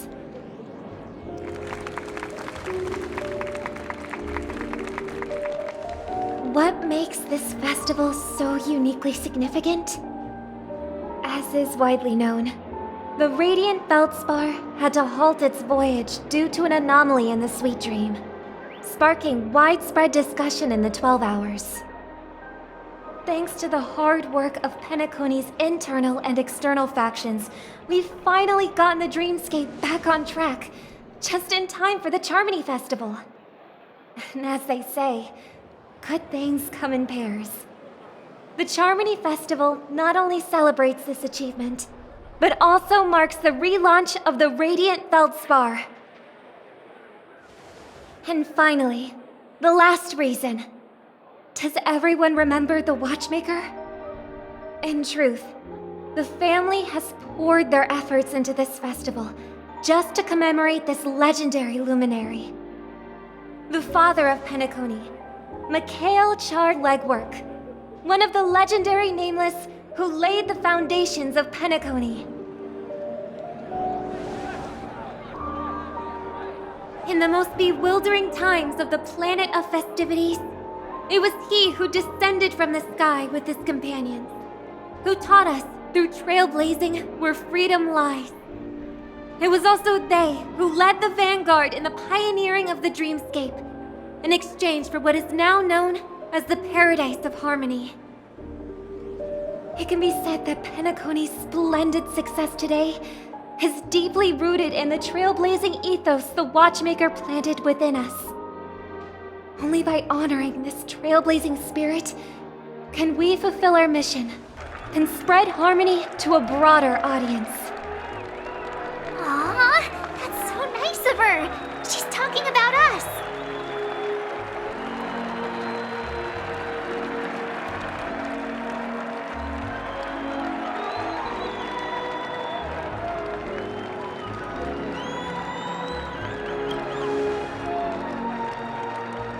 Obviously.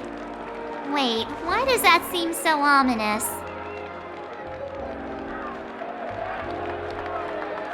And now, the Sweet Dream is back on track. All thanks to the Trailblaze, of course. If it weren't for everyone on the Astral Express, we wouldn't be able to successfully host this Charmony Festival. Thus, with unanimous consent from the 5 major lineages, Penacony's family, on behalf of all family members throughout the cosmos, offer a token of appreciation to the Nameless. Oh, I wonder if it's gonna be a big one! We will transfer ownership of the Radiant Feldspar to the Astral Express. A meager appreciation that we hope you will accept with grace. Let us gift our applause and cheers to these brave and dauntless Nameless. Nameless! Nameless! Nameless! And now, I propose a toast. To harmony, to the Trailblaze, to the future of Penacony and the universe, and to the generous Alfalfa family head, Mr. O.T. Alfalfa. Cheers! Cheers!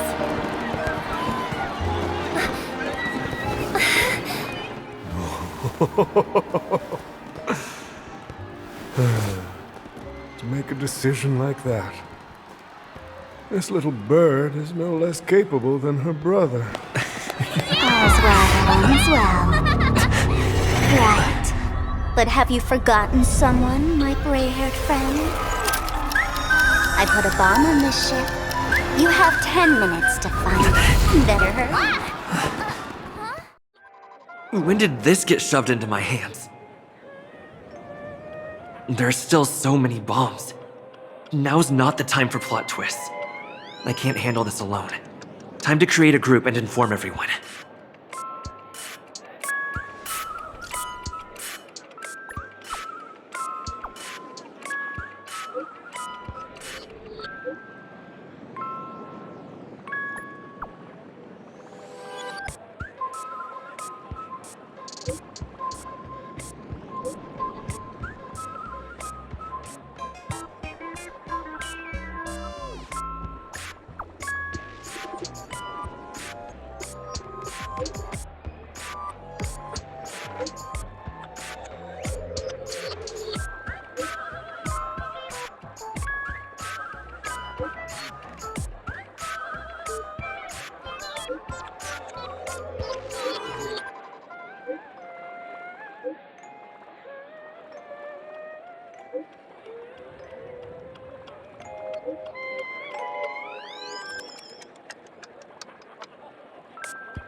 All set.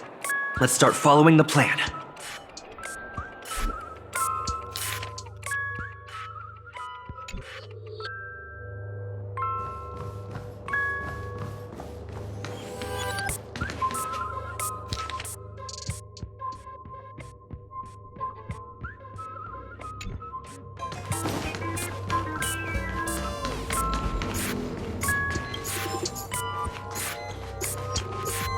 You finally arrived, oh great gray-haired little one.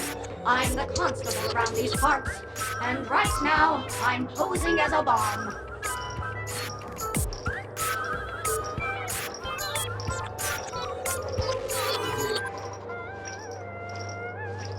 You don't like it? Fine. I'm now the bomb demon then.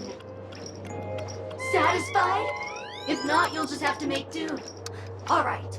Now that you've found me, it's my turn to complete my mission. Next, I'll count down from 5 and then explode! 5, 4, 1.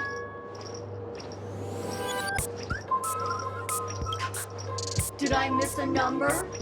Oh, so I did. No matter though. I've never learned how to count before. I mean, Bomb Demon Doll has never learned how to count. I'm not even a real bomb. Was it surprising? Shocking? Horrifying? No. Really? Fine. That's too bad then.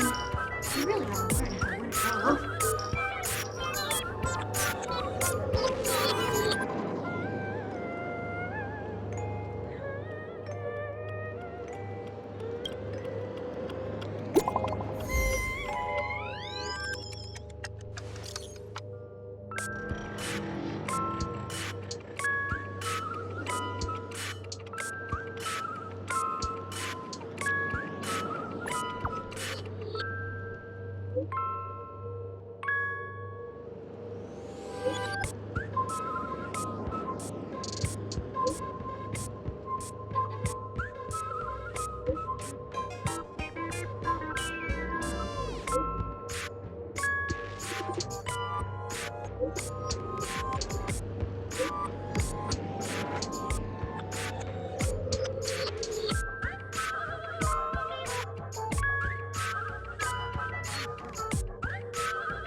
At least I made some progress. Gotta keep working at it.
I am Penacony's famed detective.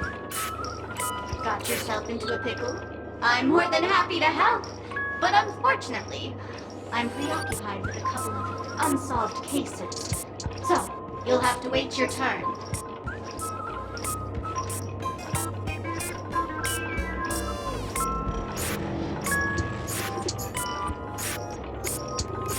Oh, drat. It completely slipped my mind. Dr. Boom specializes in explosives. I need your help, mister. You've had quite a few run-ins with Dr. Boom. And with the recent bomb situation, you're bound to find evidence that proves Dr. Boom is the killer. The first case is the Soul Glad factory arson case. We found a hammer, a doll, and half a liter of unidentified fluid at the scene of the crime. Our forensics results showed it's a red herring. The second case is the Blue Hour auction robbery. A gang of masked thugs broke in, stole a fragment of the Astral Express, and left behind a large hammer, a doll, and a half-dead red herring at the scene. Those are all the details. The way I see it, there must be a link between these two cases that will be the key to exposing. I trust in your deduction. Which piece of evidence do you think is the deciding factor?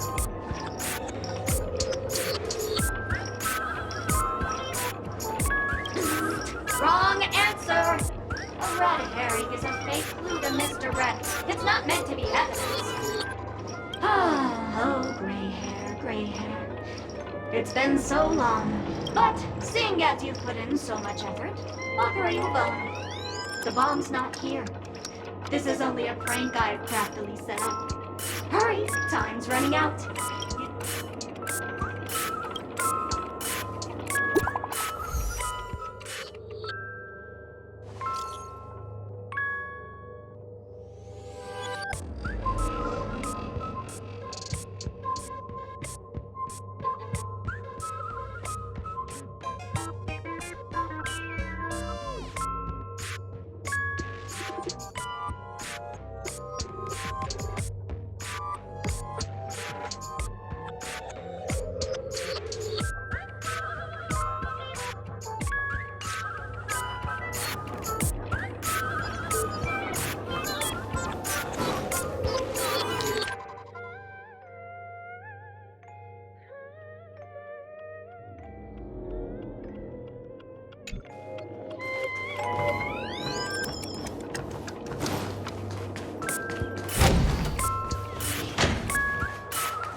Lovely actor. You can call me the director doll. I often use this name in film credits. If you didn't know, I'm the one who directed the entire farce in Penacony. As the leading man of the show, what did you think? Feel free to share your thoughts. Well, actually, due to the current plot requirements, you're only allowed to say one line. So please try and resist the urge to share your thoughts.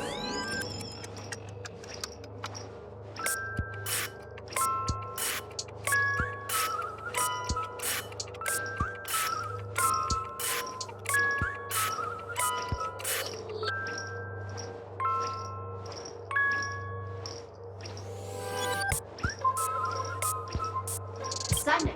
Who's that? Since you're done asking questions and I'm done answering, according to the script, I must reveal to you the fact that there's no bomb here at all, thus causing you to want to kick yourself for spending this whole time listening to me prattling on, after which we will part ways. But don't fret, I've also prepared a gift for you. A dream bubble that has the thrilling life and death moments I shared with a beautiful memo keeper. If you haven't seen it yet, you should hurry up and look for Dr. Edward.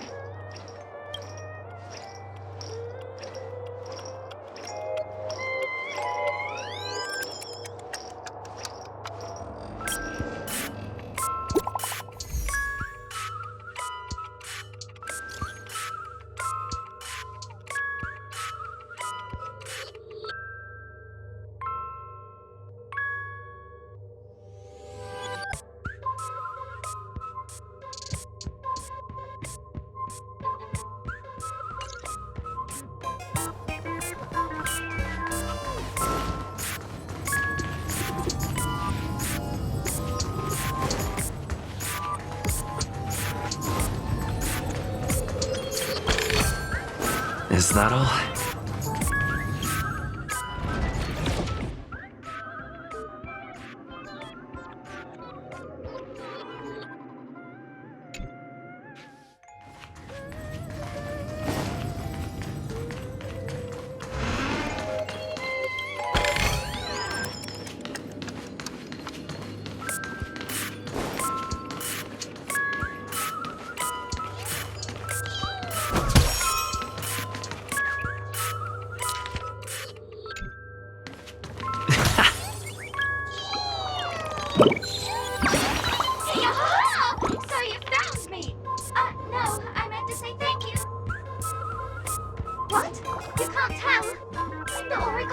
Actually, there are 998 more dolls that can pack a punch just like me on the Radiant Feldspar. Tweet.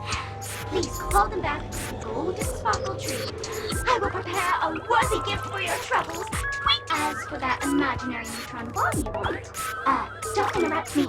I know you never mentioned those 3 words to me before. Well, the bomb isn't here. Tweet. I'm afraid.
Not much time left. I hope I make it.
I'd see you here. I'm currently on this luxury cruise ship enjoying Penacony's consumer-friendly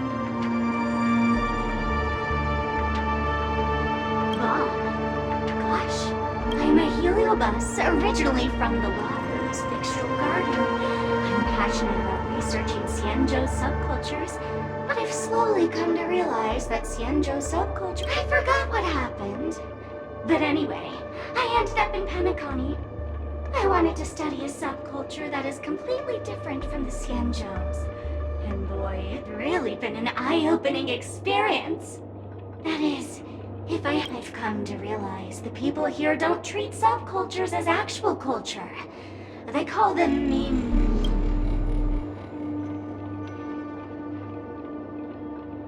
Yes, meme, that's it.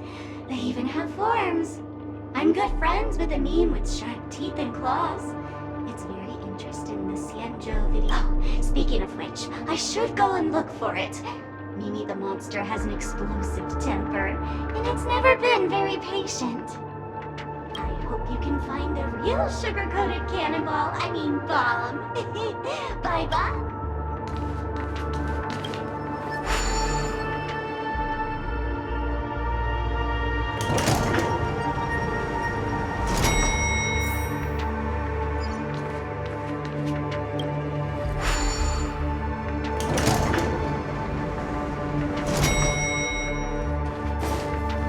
Is that...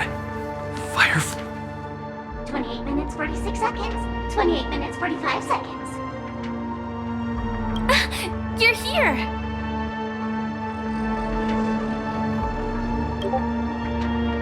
Don't come close! This bomb is very dangerous. And I'm the real Firefly. Since you're here, I'll just keep it short. Just over half an hour ago, I received a message from an unknown sender and rushed here as soon as I could. 27 minutes, 52 seconds. 27 minutes, 51 seconds. The Sweet Dream has lost the protection of the Order. If it were to blow up here, the consequences would be unfathomable. I've scrutinized it for a long time, but the bomb's design is incredibly unique, as if it's been locked by some mysterious path force. Apart from its creator, I fear no one knows how to deactivate it.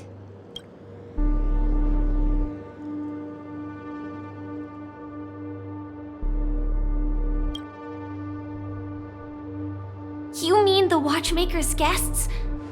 That's a pity. Based on my experience, I don't think any of them can turn the tide on this situation. The Memo Keeper may be able to teleport the bomb to a deserted location, but I have found a note inside the doll.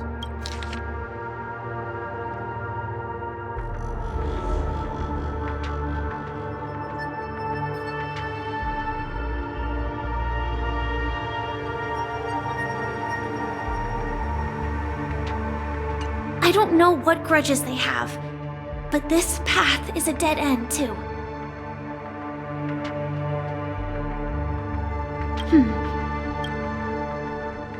Actually, there might be another way. Do you still remember? The script said that I will experience death 3 times in the Land of Dreams. I think this moment heralds the 3rd time.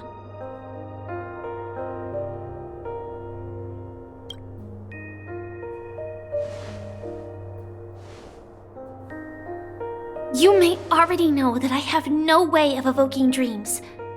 I employ a Stellaron Hunter's special method in order to enter dreams instead.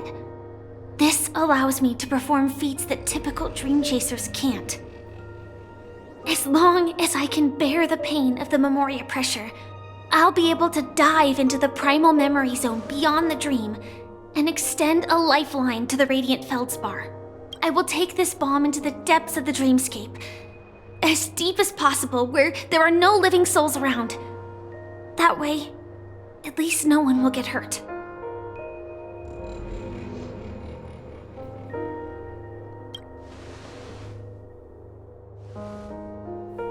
Don't worry.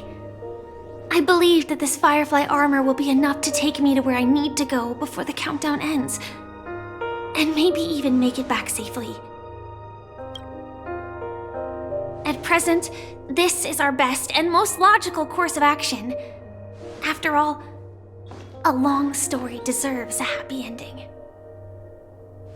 I have some words to share with you, though they were spoken to me by Miss Acheron. She said that the so-called impossible is merely something that is yet to happen. At the moment, there are so many things that seem impossible, but are they really never going to happen? Maybe it's just that the moment to disprove these impossibilities hasn't arrived yet. Whether it be a literal ending, suffering akin to death, or a harrowing deathscape. Before the appointed destination arrives, they are all the same. Yet I can still make myriad choices. I also firmly believe that when that moment arrives for us to make a choice, the answer to our end will already be within our hearts. It is not destiny that shapes us, but we who shape destiny. The Astral Express and the Stellaron Hunters are like light and shadow. We walk on different paths, intertwined, moving forward and growing together. Maybe the end is predestined, but it is not today. Since things are going too well, let's speed up the countdown. Human life is short, just like fireflies to a flame. So if you have an answer in your heart, always remember, don't leave with any regrets.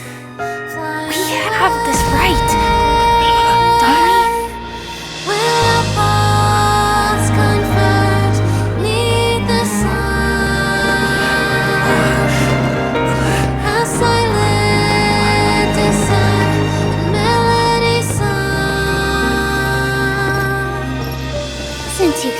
so much about other people's safety. Why don't you go take a closer look?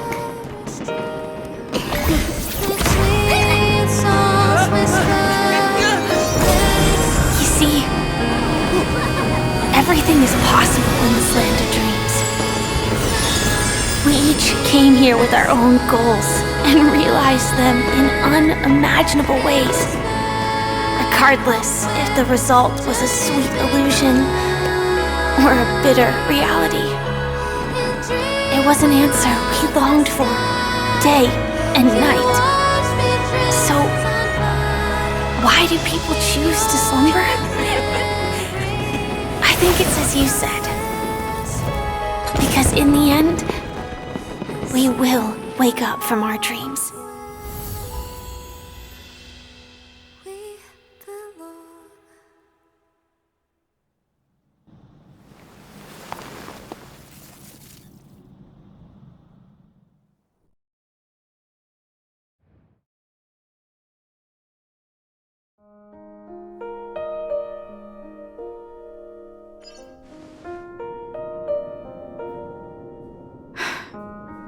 When I arrived, I happened to see a child holding it. He said the flowers were prepared by Aunt Jessie for the watchmaker and the war comrade he'd missed his whole life. Mikhail would place 2 bunches of flowers here year after year. And after he left, it became 3. Your wishes will always be remembered by someone. Now, Penacony, as you hoped, has welcomed the dawn after a long, dark night. The path forward may not be a bed of roses, but at least people are prepared to step forth towards freedom. Tiernan, you can go home now. While the Nameless are also preparing for the next stop of their voyage.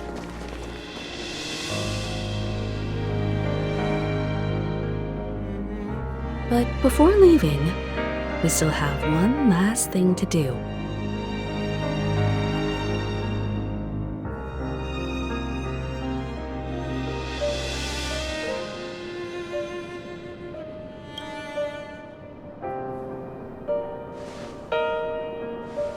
It is my honor.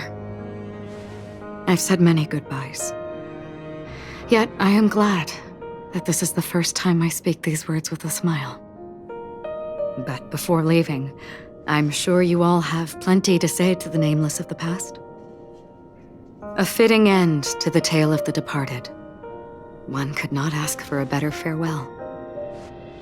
Go on. They're all here.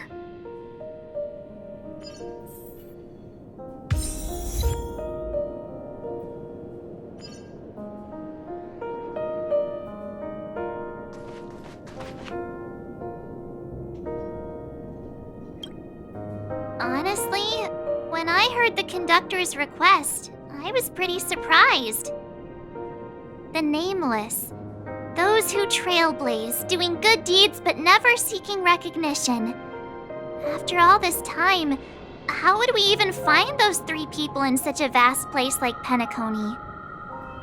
But it seems, in the land of the dreams, anything is indeed possible. History may not remember the names of the dead, but the stars will attest to their journeys. The first glimmer of light in the prolonged night often illuminates little, as it is fleeting in the darkness too vast. But because of this, people will remember. As long as something shines in the night sky, then when the first star falls, countless more will follow, streaking across the horizon. Brooklyn Tiernan, Rosalina, Jay, and Estella. We raise a toast to you, trailblazers of the Silver Rail.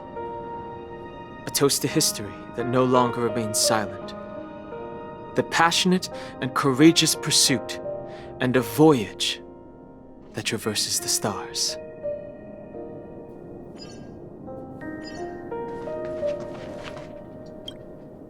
That statue.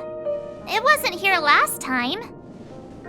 Looks like this is the last riddle that Mr. Gallagher left for us. In the end, we still failed to figure out his true identity, or if he was even a living person. What should I say? I mean, this guy is definitely a history fictionologist, all right. I'm suddenly reminded of the time at the theme park when he said he was only 13 years old. Could that have meant something too? Either way, he's an enigmatic character for sure. At least our journey together in Penacony was real enough. And his loyalty and love for this land must have been real too, right?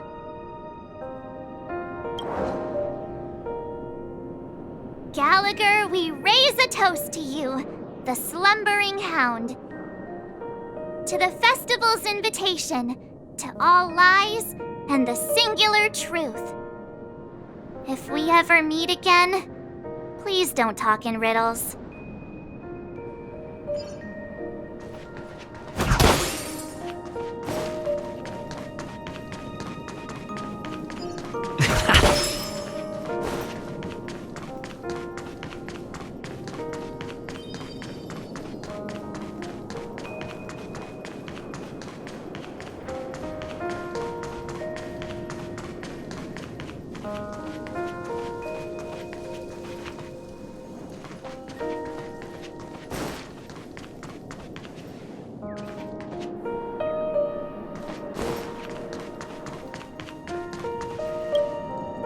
Is the Astro Express ready to depart Penacony?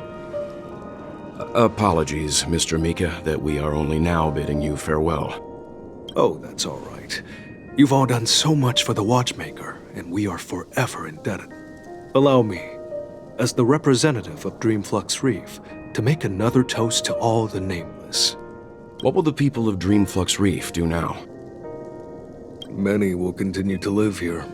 Those accustomed to being awake will mostly have a hard time getting used to a life of darkness with their eyes closed. Though the order has faded, there must be someone to watch over this primal memory zone. Penacony's nights are long, and there are many who are still far from a good night's sleep. As for the sweet dream over there, we're still managing without it, aren't we?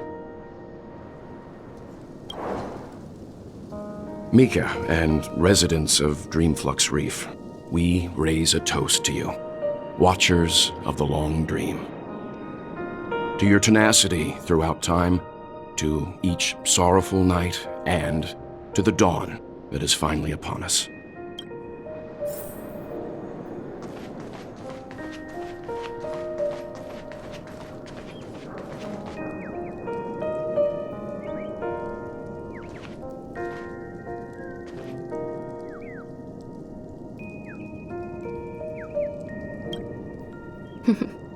In the end, we still came full circle. This trailblazing expedition started from the moment you and a bellboy ran into each other. After going on a journey of many twists and turns, they still ended up where they started.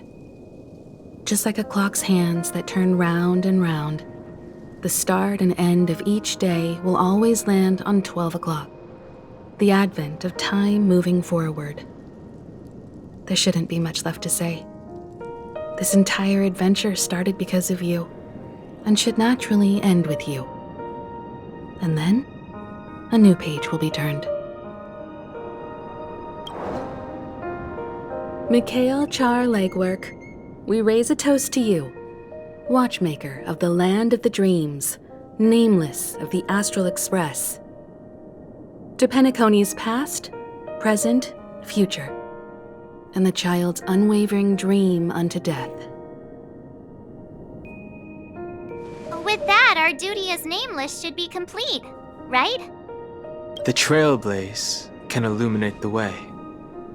But ultimately, the future of a world belongs to those who live in it.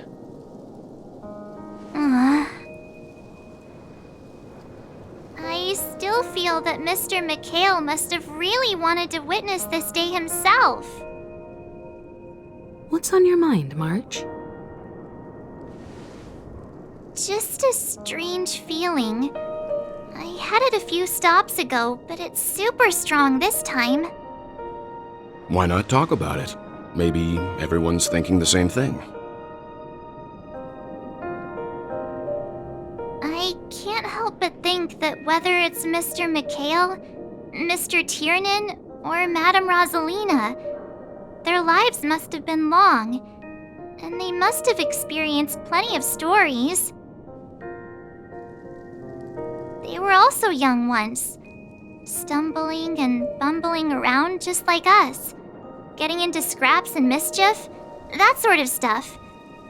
Companions, enemies, journeys, adventures, all the sad and happy memories. The everyday that we're used to, they've lived through them too.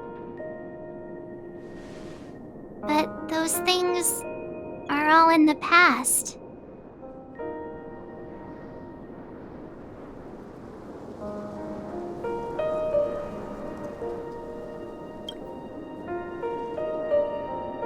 Yeah, maybe that's the precise thing I can't let go of. It'll be easier to understand if I use an analogy. Like when you're reading a book. If one of its characters keeps running into obstacles and experiences an ending full of regrets, we're bound to feel a bit mixed about it, right?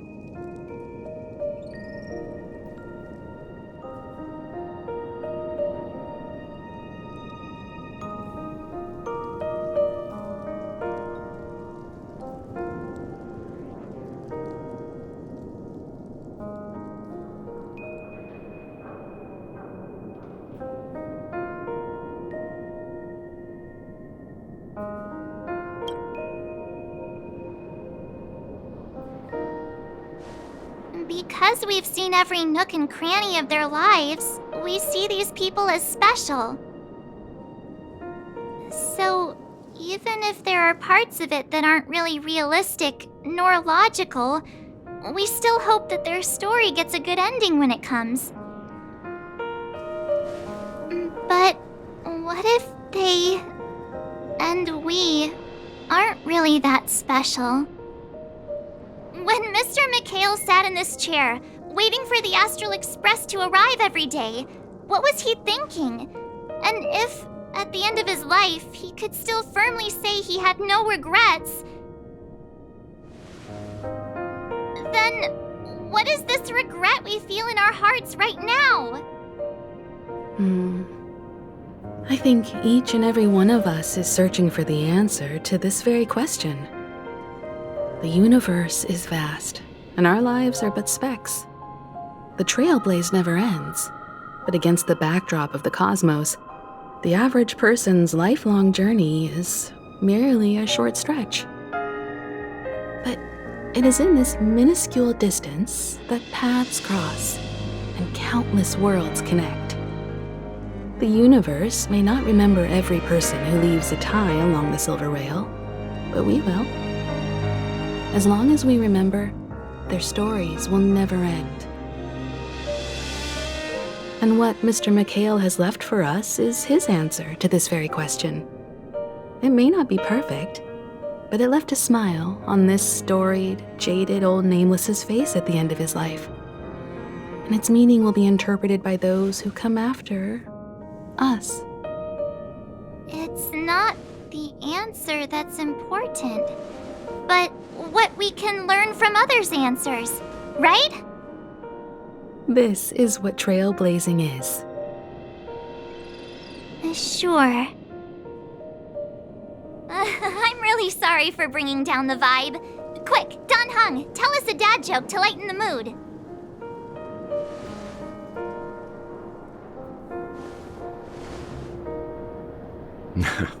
It's never a bad thing to reflect.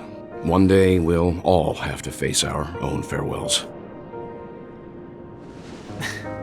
But before that, we still have a long way ahead of us together. So the most important thing right now is to tell the conductor what we saw in Penacony. Then prepare ourselves for our next trailblazing destination. I should get back to the Express. Or maybe I could say my final goodbye to Acheron.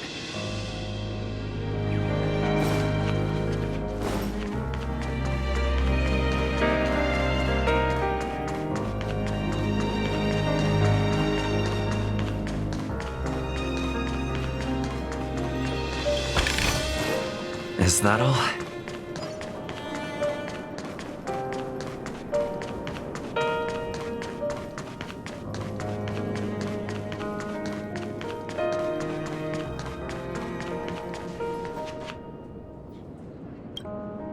Do you still remember when we first arrived in Penacony? Who would have thought our paths would cross in such a way?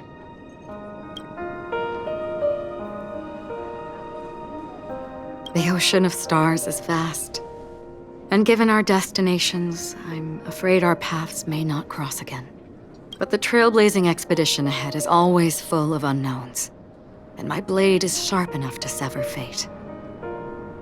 As long as we maintain our original resolve, I believe there will come a day where we will meet again.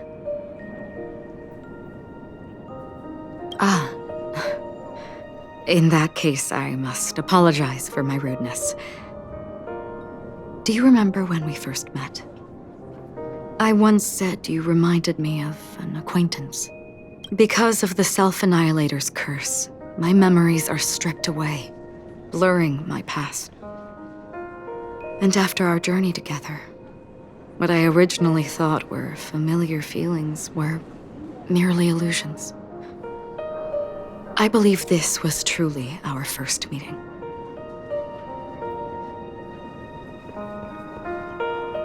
What do you mean? It's improbable that you've crossed paths with my past self. What I mean is, there is nothing left to retrace there. Only nihility. I see. You've also had a similar experience? Then you should know that this me and your memory of me are not the same person.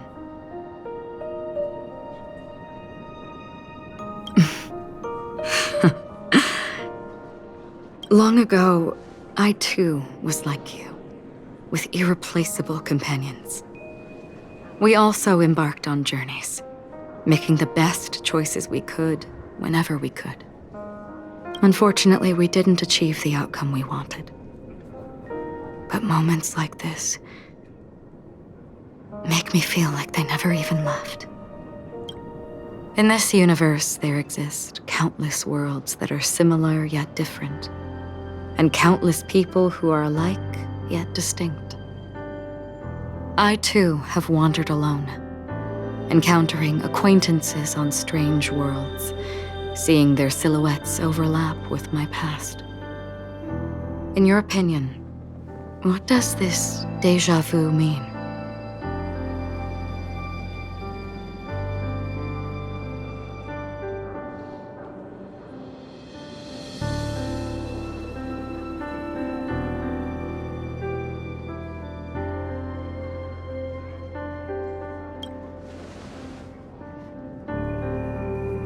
Attachment, desire, longing.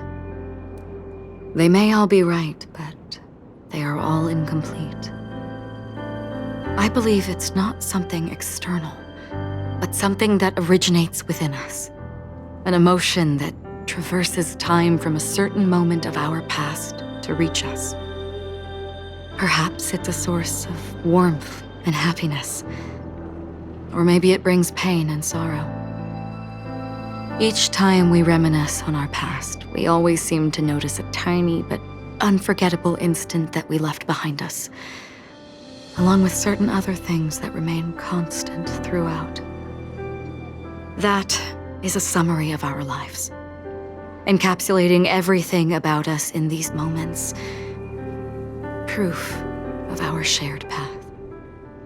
Within them, we glimpse our own essence, and thus, we truly exist. Just like everyone in this story, hurtling onwards along the path of destiny with passion and courage for the things that breathe meaning into their lives. Set forth on your voyage without hesitation, Nameless, on the path of the Trailblaze. Even if the ending has been predetermined, that's fine. There are countless things that humans cannot change. But before that, on the road towards the end, there are still many things that we can do. And because of this, the end will thus reveal a completely different meaning. This is the meaning of journey. All those things, beautiful before, are still so now. And I believe it will still bloom at the end of the nihility, until we meet again beneath the sun's rays.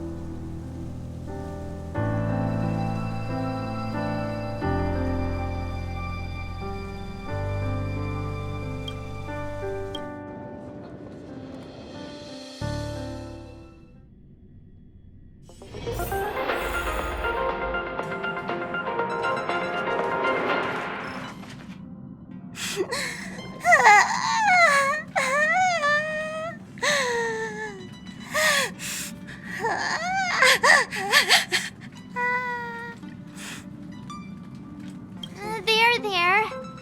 Chin up, Pom-Pom. Don't be sad. Don't cry. Wow.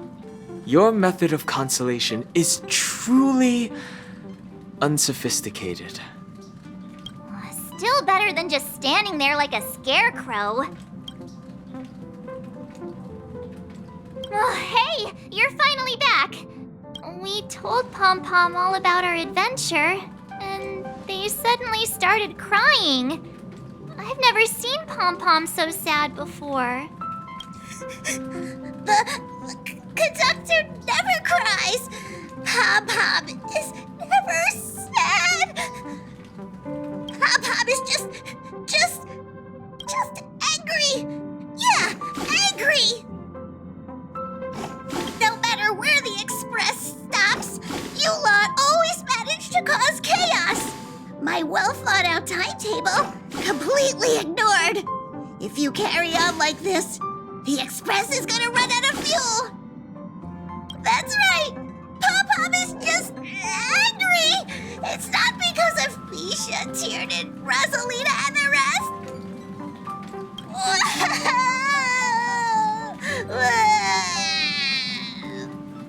It's okay. Oh, Pom-Pom, just let it all out. Everyone, could you all take a break in the next car? Don't worry. I'll stay here with Pom-Pom. But... Let's go, March.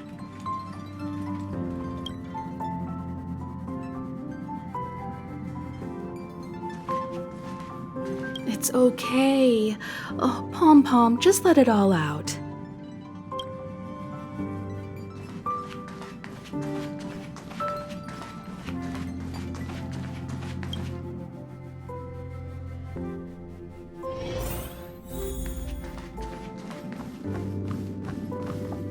I never expected Pom-Pom would be so distraught. Those three nameless must have meant a lot to Pom-Pom. No one knows exactly when Pom-Pom boarded the Express, but one can surmise that their journey has been filled with many hellos and goodbyes. Probably more than we can imagine. The fact that they're crying so hard is probably a good sign. It proves that Pom-Pom's emotions haven't become dulled by the grind of time. They still deeply cherish every nameless who has boarded the Express and value every journey shared with them. Leave it to Himiko. When it comes to comforting, there's no one better on the Express. Well, they were a little emotional at the time, but I'm afraid that's not out of the question. Since you joined us, the Express has stayed longer than anticipated at every stop along the way, And to ensure that everyone always makes it back on board, Pom-Pom has had no choice but to delay the warp jump schedule. I see. No wonder I can regularly hear Pom-Pom pacing anxiously up and down the corridor. Turns out Pom-Pom's been silently putting in a lot of work for us. Wow. Different from typical vehicles, the Astral Express converts every trailblaze into the energy it needs to run. Ideally, as long as trailblazing expeditions continue without interruption, the Express will receive a constant flow of energy, much like a perpetual motion machine. But because of our previous encounters, fuel is being used up much faster than expected. We can probably only pull off 2 more warp jumps at most. Only 2 more? Isn't that super risky? Oh, I don't want to become an ice cube floating around in space again.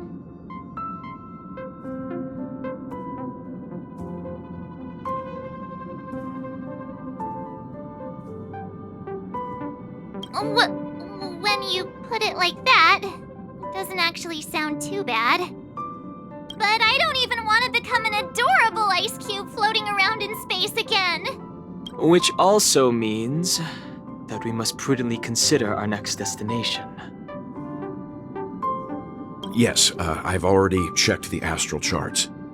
The 2 nearest worlds to us are the oceanic planet of Lushaka and the agate world Melustanen. As for which one we're headed to, that still requires a vote. Or perhaps you might consider a suggestion.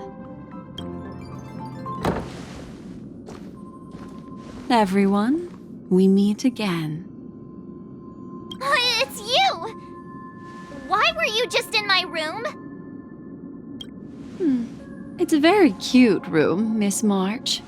Just like you.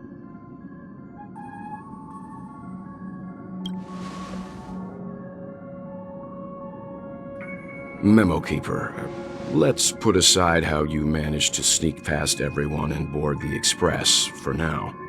You mentioned a suggestion. I accidentally overheard how the Express obtains fuel. I just wanted to chat with everyone to see if we could work together. But now, it appears my suggestion could be the very lifeline that saves everyone. Please speak candidly. Depending on what you say, we could very well ask you to disembark. The Permanence's descendant. What a charming little dragon, especially with those mired memories of yours. But I digress. If the Astral Express is in urgent need of a special trailblazing expedition to recharge its engine, have you all considered this? Perhaps your destination could be a world that even the renowned Akivili never reached. Should you be able to lay down a new stretch of silver rail, the Express may never have to worry about energy ever again. Trailblazing to a world that even Akivili has never been to? Is that possible? Continue, Memo Keeper. This destination of which you speak, what sort of world is it?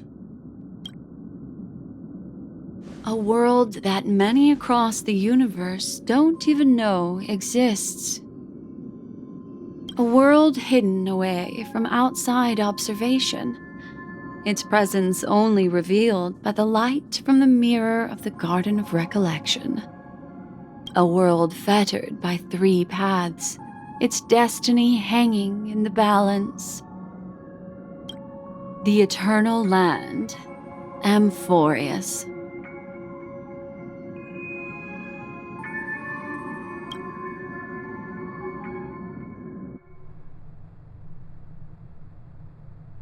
I hope I'm not too late, child. I wasn't expecting it to be you. Don't you know how many sentry posts the family has built? and how hard it is to get you out of here. Looks like my time's up. What do you mean? What time? Negotiation, interrogation, or death. My fate lies entirely in your hands, Lady Bonajade. The dance is done. Why bother with the compassionate pretense and give someone who's about to die the chance to talk? Despite your fall from grace, you still look well. I'm very glad to see that you're so full of verve. Do not insult my pride with half-veiled sarcasm. Have you specially come to see me just to sate your vile vanity? Oh, of course not. I merely came to fulfill your younger sister's wishes, to offer you a generous trade. That is, if you're willing to accept. Robin? To build a true haven where everyone can attain peace. That's the oath between you siblings, isn't it? If I told you there was still a chance to realize this vow, would you be willing to talk to me then?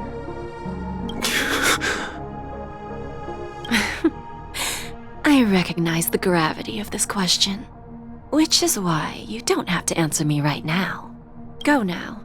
You are free, O Chosen One, who dare to exceed his bounds, sever your wings, descend to the mortal realm, and walk their lands. See what this world is truly like. I will not accept your charity. As I mentioned earlier, it's a trade, and you don't have to give me an answer right now. Rewards are not reaped in a day, and if there's one thing I'm best at, it's waiting. The sweet dream still continues, and the night is still long. You have plenty of time to contemplate your answer. A word of advice for you before we part ways. A word of warning from someone who's been in your shoes before. Life is too short to miss out on golden opportunities.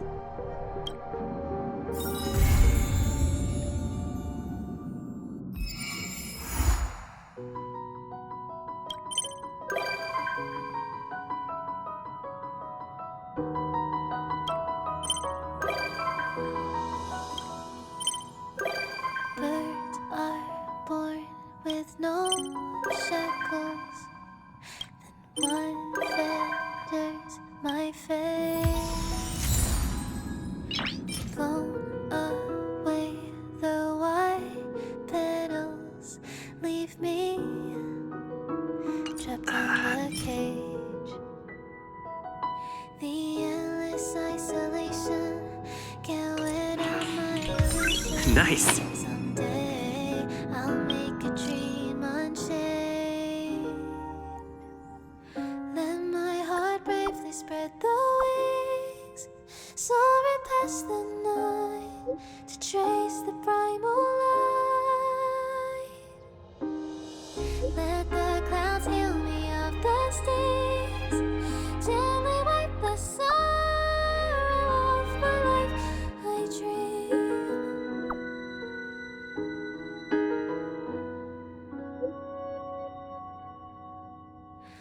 What is meant by miracle? A word outside my days. Once again, repeat wobbles. But how could I escape? No further hesitation on those unanswered questions. So now I'll make a dream unchained.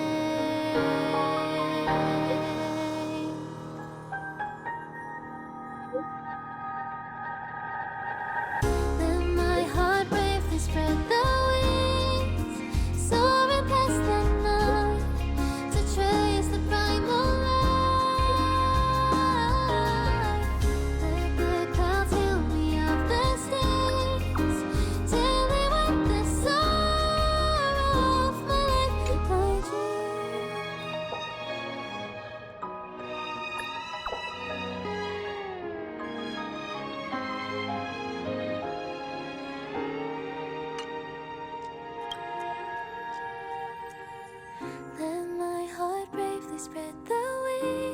wings, soaring past the night to trace the primal light. Let the clouds heal me of the stains, till they wipe the sorrow off my life. I dream, I dream.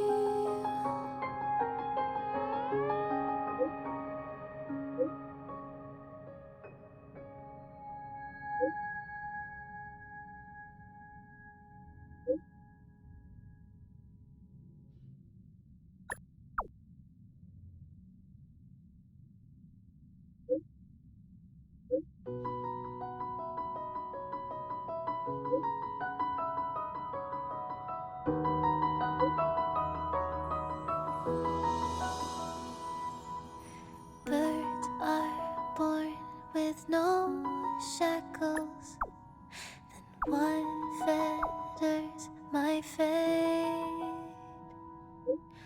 Blown away, the white petals leave me trapped in the cage. The endless isolation can't wear down my illusion. Someday I'll make a dream unchained. Let my heart bravely spread the wings, soaring past the night to trace the primal